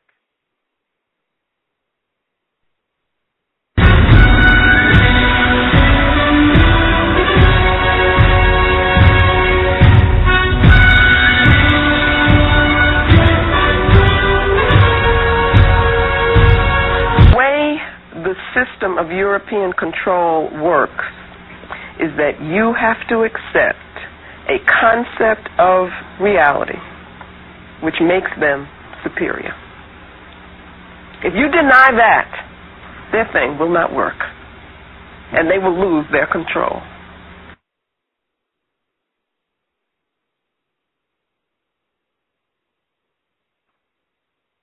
Ai demorisa kamawariu, ai demorisa ilumiwariu, ai demorisa kamawariu, Aide morisa olumi wario. Iye teri obe omo ni ota. Teri obe omo ni ota. Aide morisa kama wario. Aide morisa kama wario. Gbogbo òrìṣà olúmi wárí o. Iye gbogbo òrìṣà ká máa wárí o. Iye ìdẹ́mọ̀rìṣà ká máa wárí o. Mọ̀júbà òòṣà ká máa wárí o. Ìdẹ́mọ̀rìṣà ká máa wárí o. Mọ̀júbà ilé ká máa wárí o. Mọ̀júbà òrìṣà ká máa wárí e.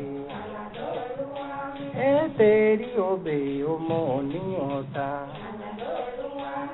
Àìdẹ́mọ̀rìṣà ìlú mi wárí o. Àìdẹ́mọ̀rìṣà ìlú mi wárí e. Iye tẹ̀rí obè ọmọ ní ọ̀tá. Iye tẹ̀rí obè ọmọ ní ọ̀tá.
All right, Africa's REASCENSION. This is Kamal McCasey the Hootie. Thanks for everyone who has returned for this overtime, if you will, of this very, very, very, very important topic, real African spirituality. Please share this show if it made sense, and if it resonates with you with other folks. If you hear folks who are defining African spirituality in some of the ways that we mentioned that it's not, please share this show with them. And they can contact me through email, kamau301@yahoo.com. I have absolutely positively no problem, hopefully dialoguing and not debating with people on this, because unfortunately, most folks don't know enough about the African traditional spiritual systems to debate. They have some various aspects of real loose knowledge about it and then want to link it with what they do know, which is usually Christianity or Islam, and then just reduce all of Africa to a few sayings from a non-fictional, from reducing Africa to the sayings of a fictional character and all that sort of craziness and nonsense. And it stops here, basically. And other folks it's stopping with too. And part of this show and the multiple that will follow is to give you all more ammo so it can stop where you are as well. I see we got folks, from Tennessee, I think Alabama, here in D.C. who's listening, and it's time for the lies about who we are spiritually, especially, to stop. It's time that the reduction of our power base stops. It is over 200,000 years old. It was before all these other systems and ideas and lies came about. And so to reduce something that's 200,000 years old to the thoughts of something that's maybe 500 years old, you're doing a disservice to the ancestors. You're doing a disservice to these deities, to the supreme creative forces from an African understanding. You're doing them a disservice.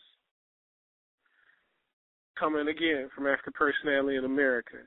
African religious practices under the influence of Eurasian supremacy, oppression, and domination systems represents very dangerous mental health phenomena for African people. Such culturally misoriented practices are literally killing us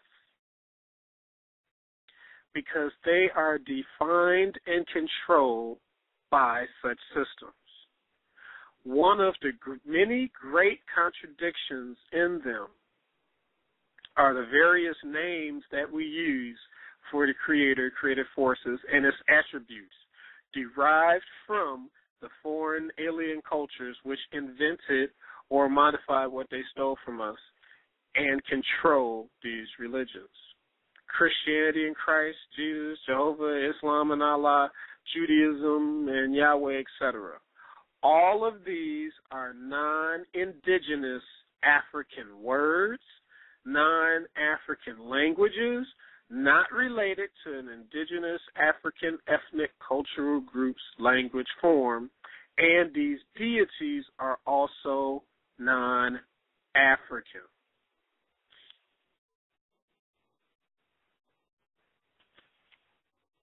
And myself and a few other people have been attempting to beat this point home. I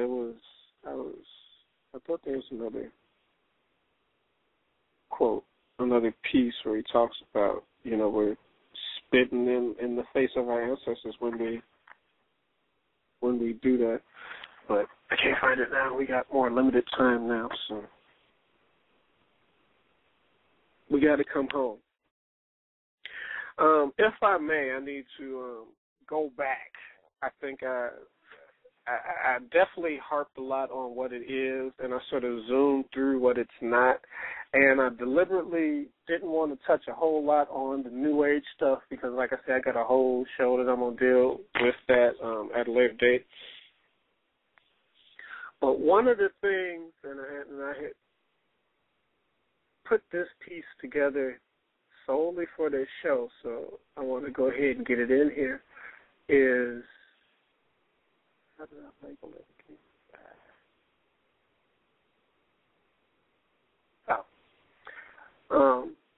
On what African traditional systems is not.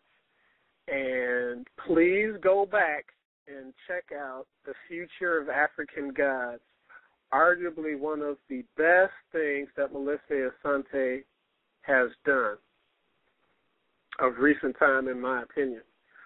And I remember listening to this the first time, and it just struck me. I think even had to stop the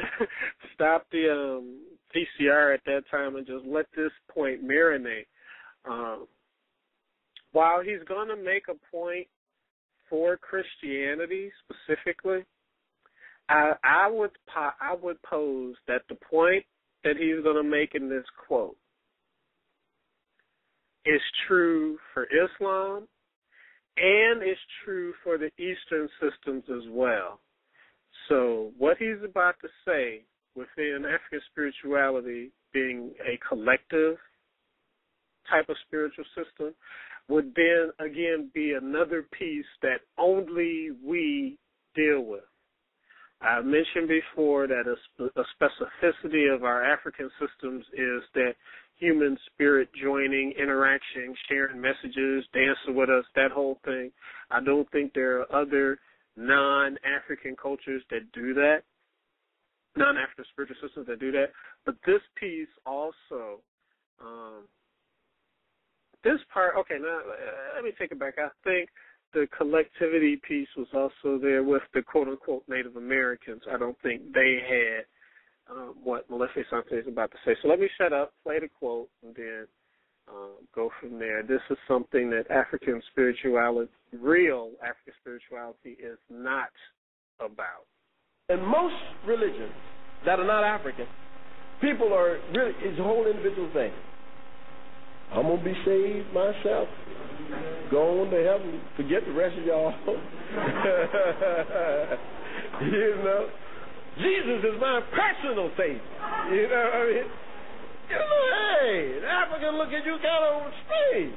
You're going to leave the rest of us down here. You know what I'm saying? It's an individualistic thing. African is more, you can't be saved without the community being saved.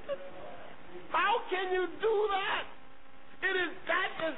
The whole notion behind African religion was a collective communal thing.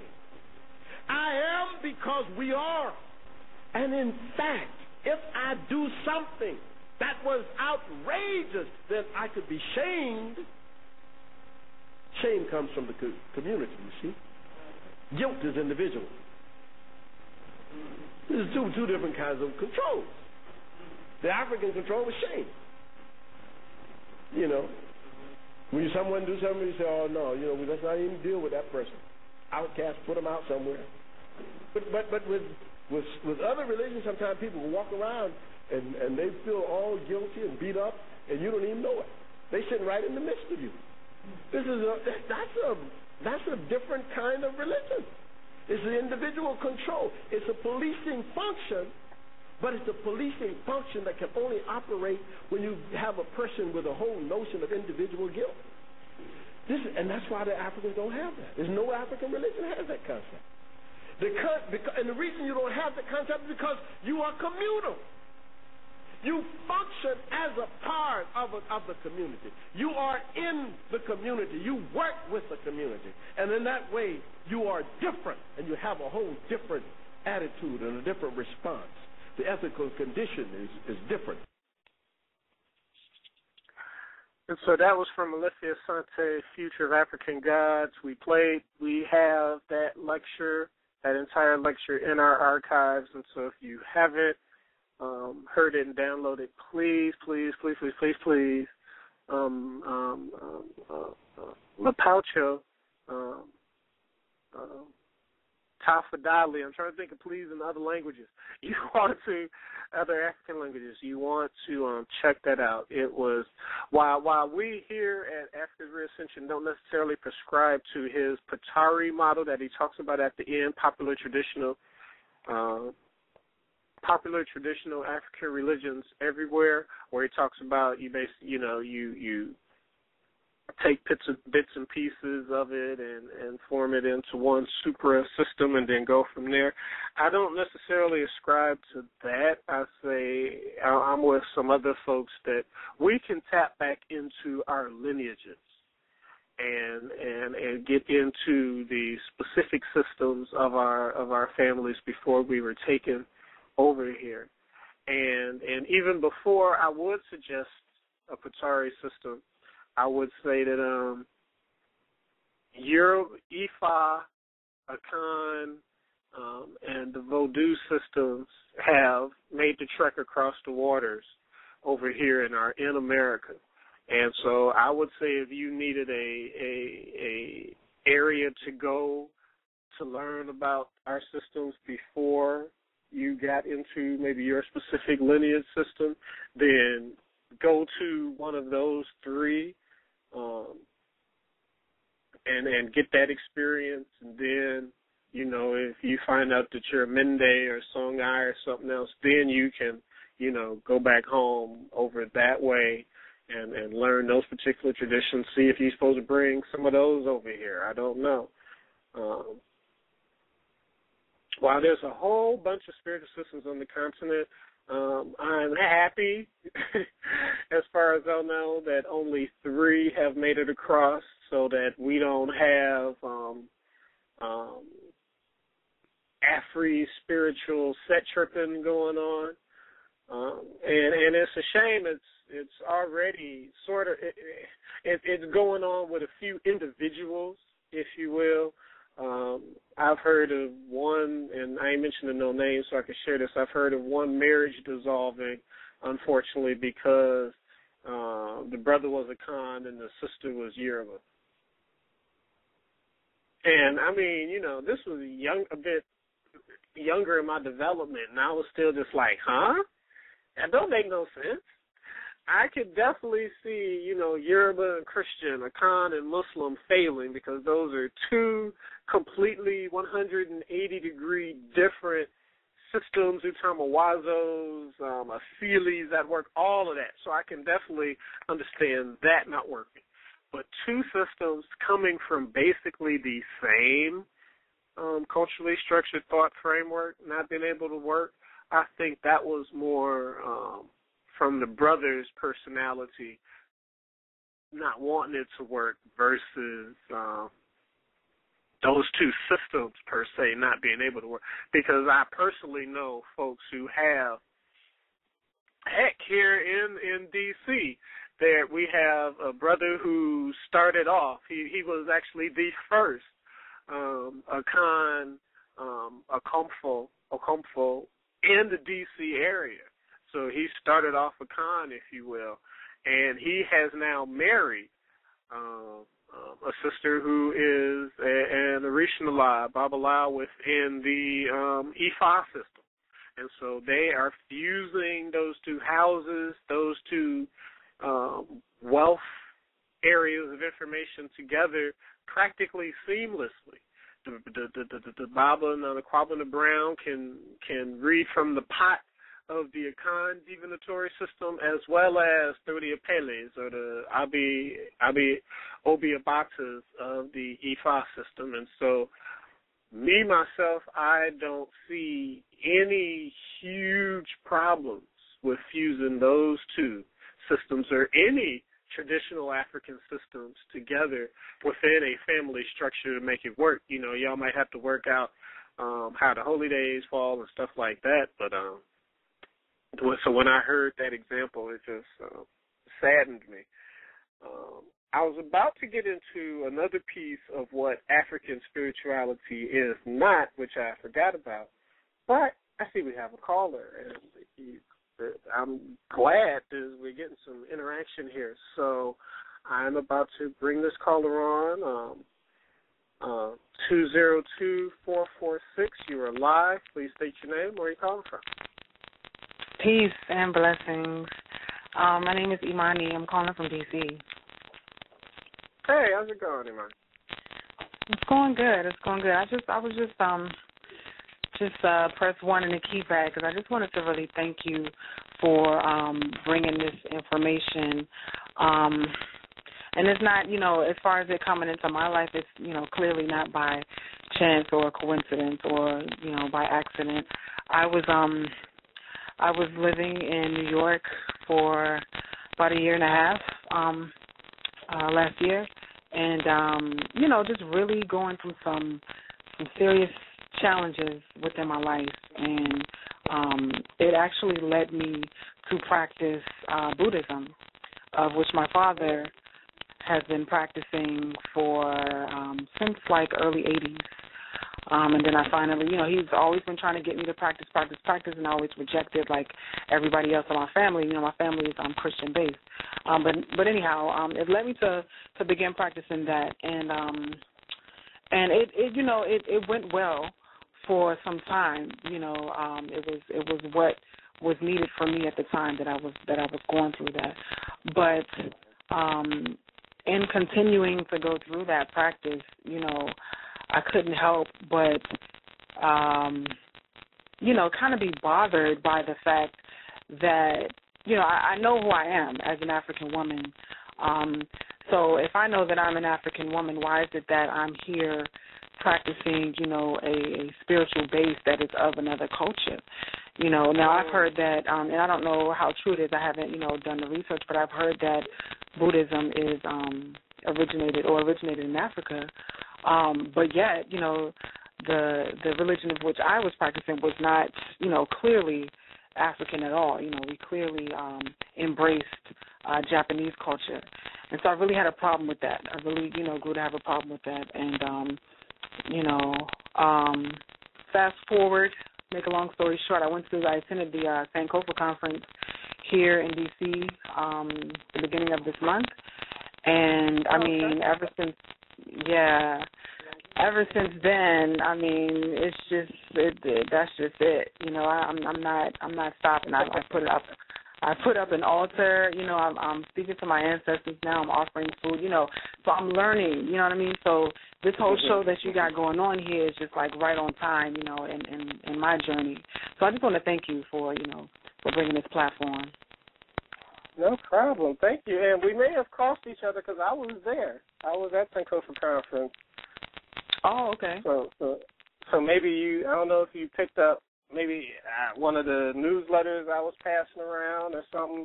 I'm glad you found out about the show, definitely. But yeah, I've been going there for about the last 12 years now. So. Okay, cool. I'm on board. I'm on board now, so ain't no stopping me from this point. I feel like I found it. There you go. Because the main thing you said is you kept going. Because some folks, the Buddhism and the meditation, and I ain't gonna hate on it because, like I said, I did the Cedar Yoga meditation myself, and it felt good. But that's what I wanted to say. There was something else missing. Just to sitting there and to meditate, and that was cool. But there's got to be something more. And I guess the other piece historically I would add is, Ivan Van Sertima and them did a whole book on the African presence in Asia. So the first folks that was there was us, but they still was doing what I was talking about earlier, and after a while it did get morphed into the specific Asian thing. So I and others do not say that Buddhism, Hindu, Taoism, all that is an African system. It's got, of course, African elements, but their cultural overlays and other stuff make it their stuff specifically now. So. Right. Definitely. Yep. So. Great. So, make sure to follow the show because we're going to have multiple parts of this. Was there anything else you want to add? Or? No, that's pretty much it. I just wanted to, give thanks. That's right, fantastic. And yeah, please follow the show and keep listening and stuff. And if you got any other questions or whatever, my email is Kamau, KAMAU301 @yahoo.com. And if I don't have an answer, I can get you to someone who does. So. Okay. Thank you, brother. I appreciate that. Okay. Thanks for the input. Sure. Peace. All right. That is love, family. That is love. So, okay. And I am so mad at Blog Talk because when we did the overtime, they used to have the minutes going so you could see how much time you got. Now they don't do that anymore, so I have to keep looking at the clock. So we got about 30 minutes left of this overtime. So what African spirituality is not, last piece. And we are going to get into some of the practical elements because she was talking about setting up an altar and doing libation. And I want to get into some of that, at least with this intro. Real African spirituality is not monotheistic. Real African spirituality is not polytheistic. Real African spirituality is its own thing that does not fit into those two European conceived terms. Again, I had come to that conclusion quite a while ago. And, you struggle with the words on how to try to define it. And the Caucasoid only give you their usual dichotomous understanding of stuff, either mono or poly. And so we have to try to fit it in. Now, I don't want to steal too much thunder from either a newsletter article that I'm going to put together or from another show that I'm going to put together. But I'm talking with other folks who feel this way too. We need to stop trying to force fit our stuff into the monotheistic or polytheistic terms. They are both problematic. I have yet to come across or create a term that fits. I know the only person who I have run into who has attempted to try to do it, and I don't know if it's 100% workable, but Raul Neframan, in his Meta-Nature Volume 1, he takes on that topic. Coming from page 66 and 67, he talks about where to go.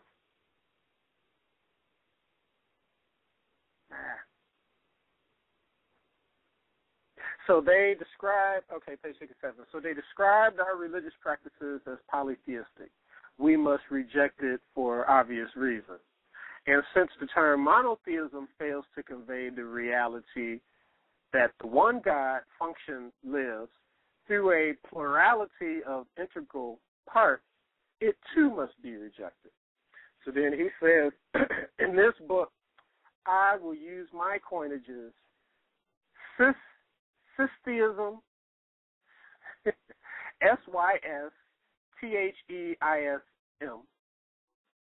Systeism, and Syntheism, Syntheism. So Systeism and Syntheism versus monotheism or polytheism.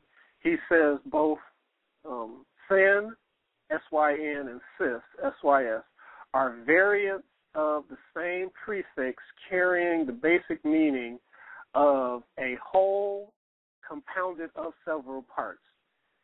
S-Y-S is the root of system, and S-Y-N is the root of synthesis, both analogous terms. But then he goes on page 120 in Meta-Nature Volume 1, to actually define specifically what he would say Systeism is.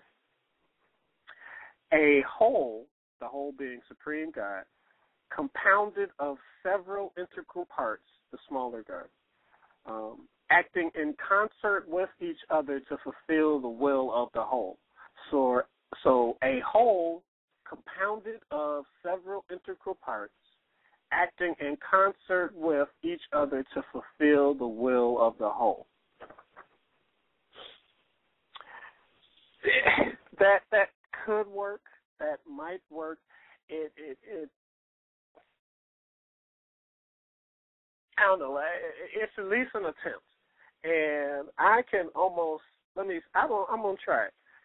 What he just did, Kwesi Rod and the Himpatai Khan, Mama Remba Ani, and me.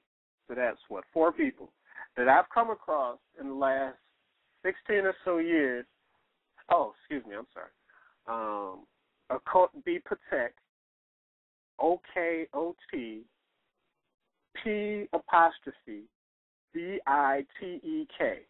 He has a book called African Religions and Western Scholarship. He's another one who attempts to do what I'm about to say. And I think it was also in African Spirituality versus the African American by Alashe Michael Ashoshi. So that's 6 people out of 15 years who have the temerity and the tenacity to critique and look at monotheism as the preferred method of spiritual reality. 6 people out of the arguably thousands of people who have written and talked about it. They all try to force fit African spiritual systems as being this one God entity, and only because Europeans have created the term polytheism, and then within their dichotomous quote-unquote logic said that polytheism is bad, we have rushed to distance ourselves from polytheism and run wholeheartedly to monotheism. Again, the brother who called earlier, we was talking earlier in the week, and he has finally come to this revelation. It was like, who defined that monotheism was the best and proper way to go about it? And I mean, Mama Marimba in Urugu has really looked at it and broke it down very, very well. And she just chalks it up as another idea conceived within the European Otomawazo culturally structured thought to aid in their fulfilling their asili, the DNA of their culture, which is power and control of the universe.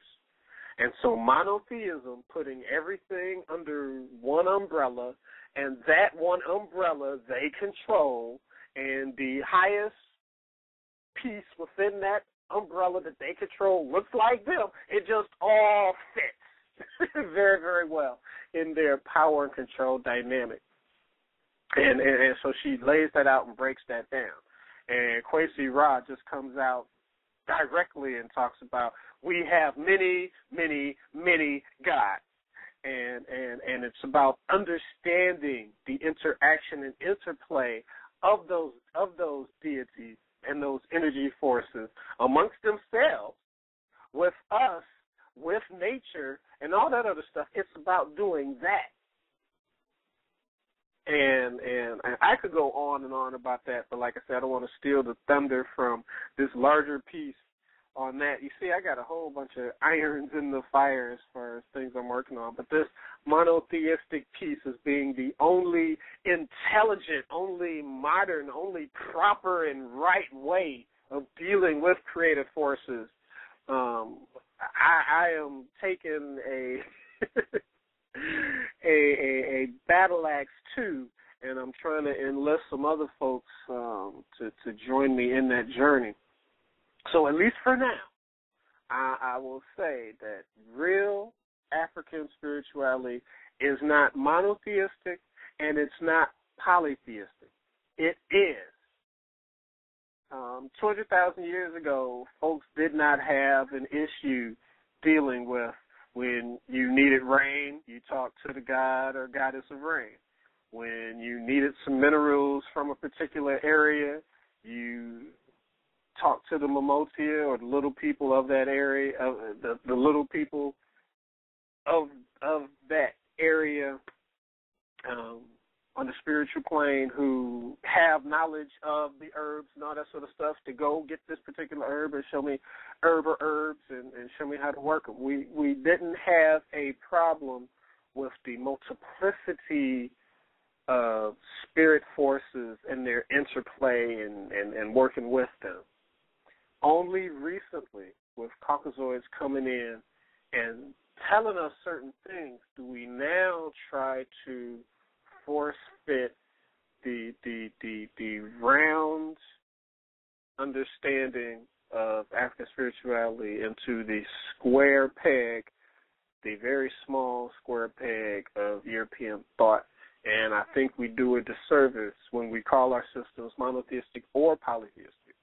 So if we have to have a term, then we can roll with Raoul Nefer Amen's term of syntheism or systtheism until, if we need to have one term in an African language that deals with how our systems show itself. But I'm fully comfortable, confident saying that it's neither mono or poly. And you would have to expand both of those definitions so much to fit African reality that those definitions would explode. So why go through all that? So yes, I probably took a little bit more time than I needed to go back into what real African spirituality is not. But I wanted to get into that. So quickly, with maybe 19 more minutes left, give us a few practical aspects to leave with. The number one thing to do within reconstituting a connection with our real African spirituality is to set up an Aforimuka, to set up an Nkomre. Those are two African words for shrine altar. I personally don't like shrine altars, so I try not to use them. In everything you do, I try to be African about it, and especially with linguistic concepts that are hugely important. And shrine and altar just have other connotations to it. But, use what you got till you know better, then you go with that. So, Nkomre or Aforimuka. And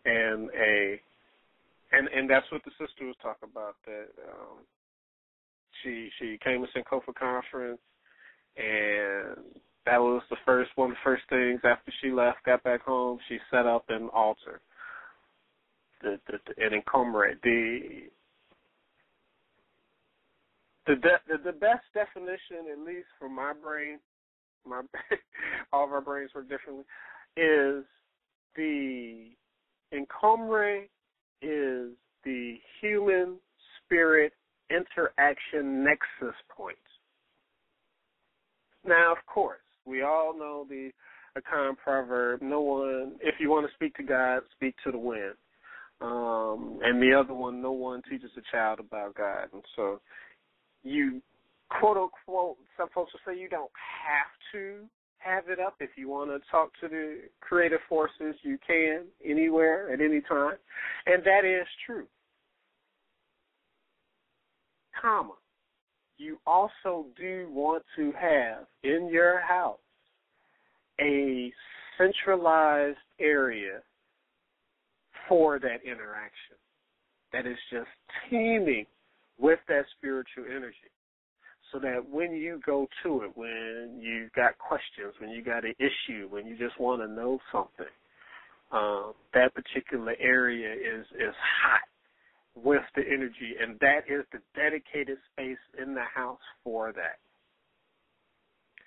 Now, I've had a whole bunch of folks share with me that they live with knuckleheads, they live with Christians, they live in small areas, and so they can't really set up a dedicated space. Can they still communicate? I was just hanging out with actually a post-Sankofa conference group of people, and this one sister shared that when she found out that she had to create that interaction with her ancestors and with other spirit forms, all she had was a cup of water and some matches. She didn't have a candle. She didn't have a glass of water and a plant to pour the water in while doing the libation. All she had at that time was matches and a cup of water. And when she shared that to me, it just floored me. And the first thing that came to me to tell her was,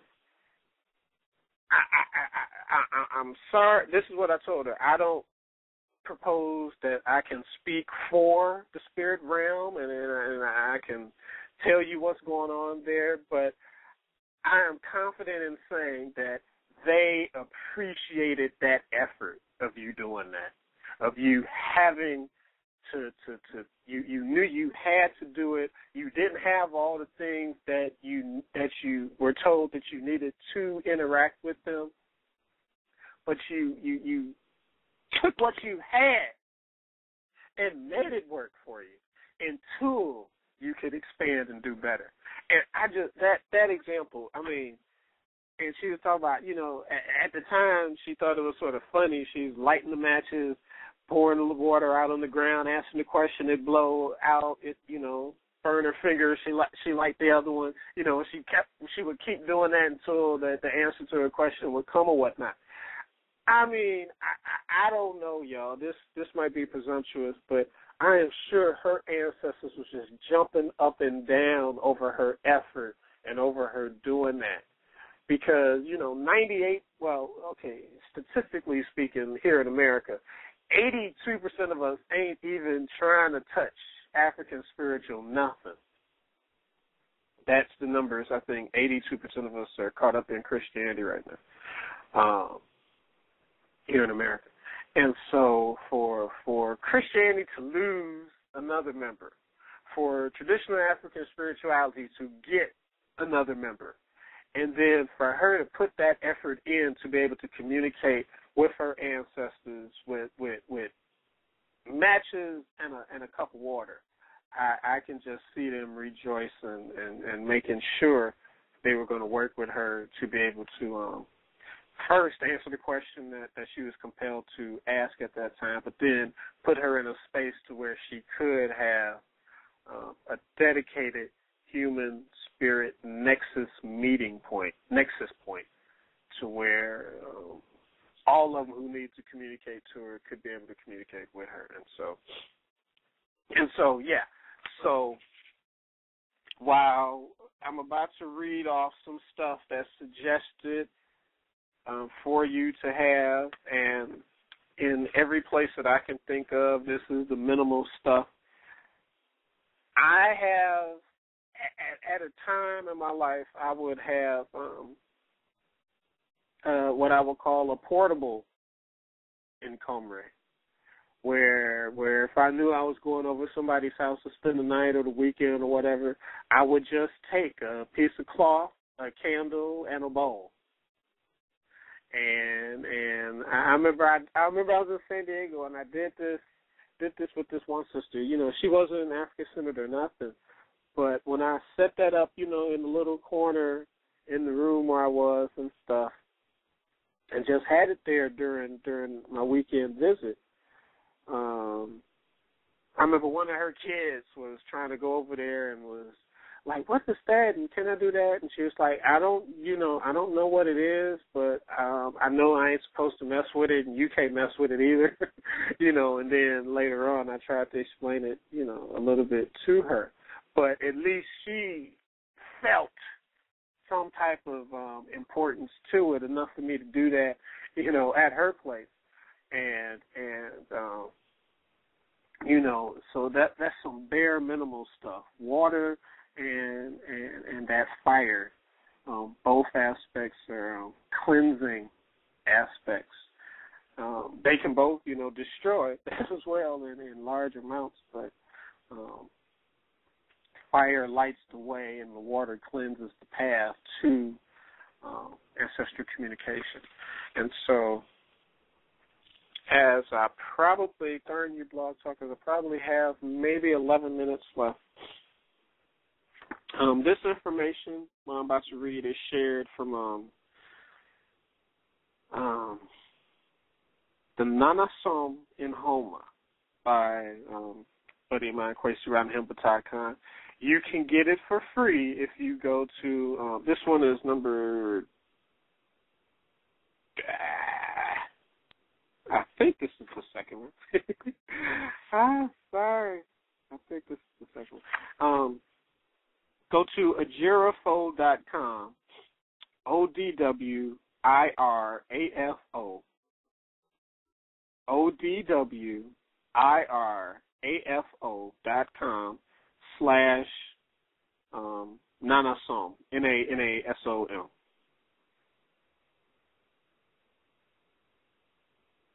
Yeah, and you can pick it up from there. And when I got it when it first was out, and so I paid for it. Now it's for free, but it was a good donation because the brother's doing some excellent work. So on page 52, he talks about there are many ways to establish an Nkomre, and your Nananom Samanfo will guide you as to what they want and do not want incorporated in the structure. We suggest 7 fundamental items. Incense. He suggests frankincense or frankincense and myrrh. Again, the specific type of incense can vary. 1 clear glass bowl of water. 1 white, unscented 7-day candle. 1 vessel or cup or gourd for pouring your ashwiye or your pie or your libation, what we do at the beginning of every show. 1 stone for a sase. And I would say that you could either have a stone there or you could have a plant. I have, like a thing of dirt that I pour it into because you're going to pour it into that pot or that plant. A representation, this is another one of the 7, a representation of the divine balance of male and female, either male and male, husband-wife sculpture created by one of us, a papyrus of Asar and Aset, Amenet, but something that has male and female aspect within it. I know for me, it's mainly an ancestral altar, but I do have a little space for national ancestors, and so I have my mother, my grandmother, both of those who raised me, and then one of my aunts. And so now that's the women. But then over in the part for national ancestors, I've got Garvey and Baba Mawali, Malcolm X. And so from reading from this, that would be my balance act. And actually, I do have a stone of a sase, from a sase on here as well. But also, like I say, when I do my ashwiye, my paye, I have also a plant, some dirt that I pour it into, and then also a white cloth to place the items on. So again, incense, a glass bowl of water, a white 7-day candle, a cup, a vessel, some type of gourd so you can pour your libation, a stone for a sase or some representation of earth, a representation of divine male and female balance on there, and a white cloth to put everything on. The white cloth piece may also change based on if you're doing, if it's an ancestral altar, it will definitely be a white cloth. If it's a if it gets more advanced and you start setting up specific Abasun or Risha, those spirit forces, if you set up an Nkomre for them, then you'd want that cloth to be based on the color that most resonates from that particular deity. So that part can change. So there is obviously some flexibility in setting up your Nkomre, but those are some of the basic things that you should have there to begin with. And again, if bare minimum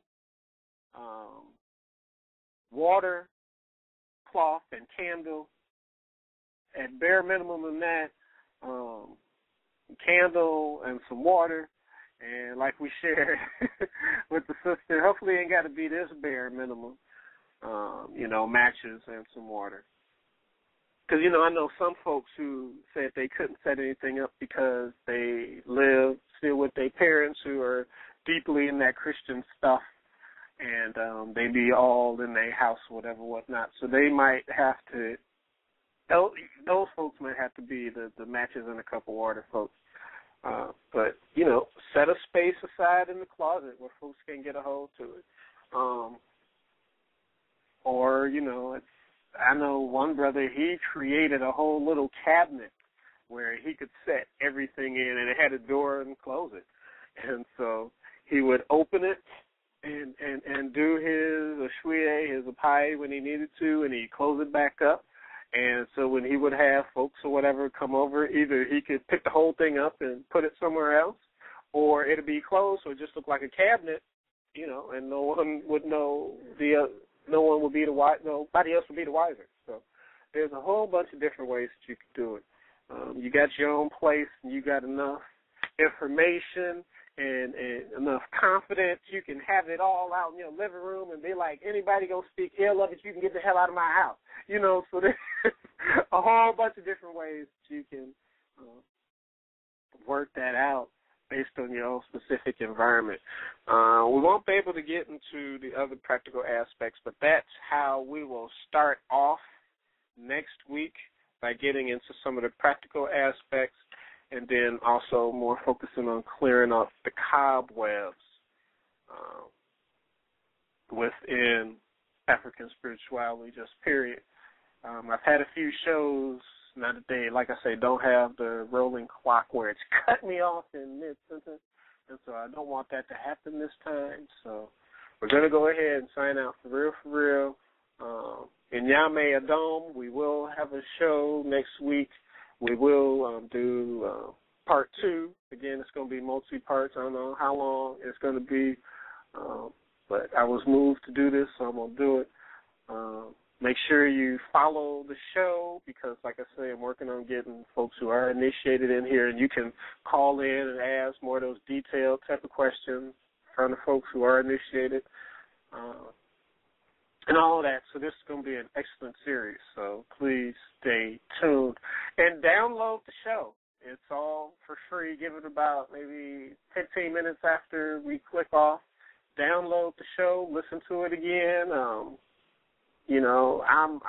this whole series, I'm going to definitely listen to it a few times so I can see what I left out, what I need to emphasize, all this sort of stuff for the next one and the next one and the next one. So, but that's it.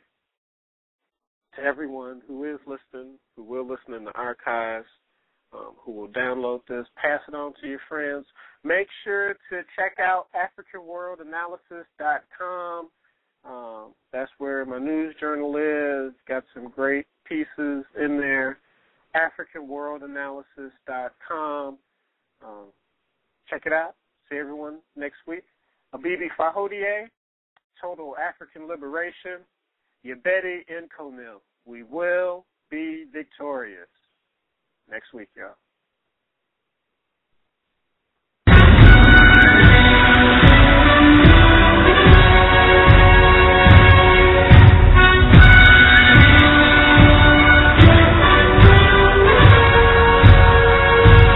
The way the system of European control works is that you have to accept a concept of reality which makes them superior. If you deny that, their thing will not work, and they will lose their control. No people can be spiritually, politically, or psychologically free when they worship an image of God assigned to them by another people. The new revolution in Africa that will usher in real independence will start when Africans begin to look at all aspects of their life based upon their spirituality, their culture, and their political interests.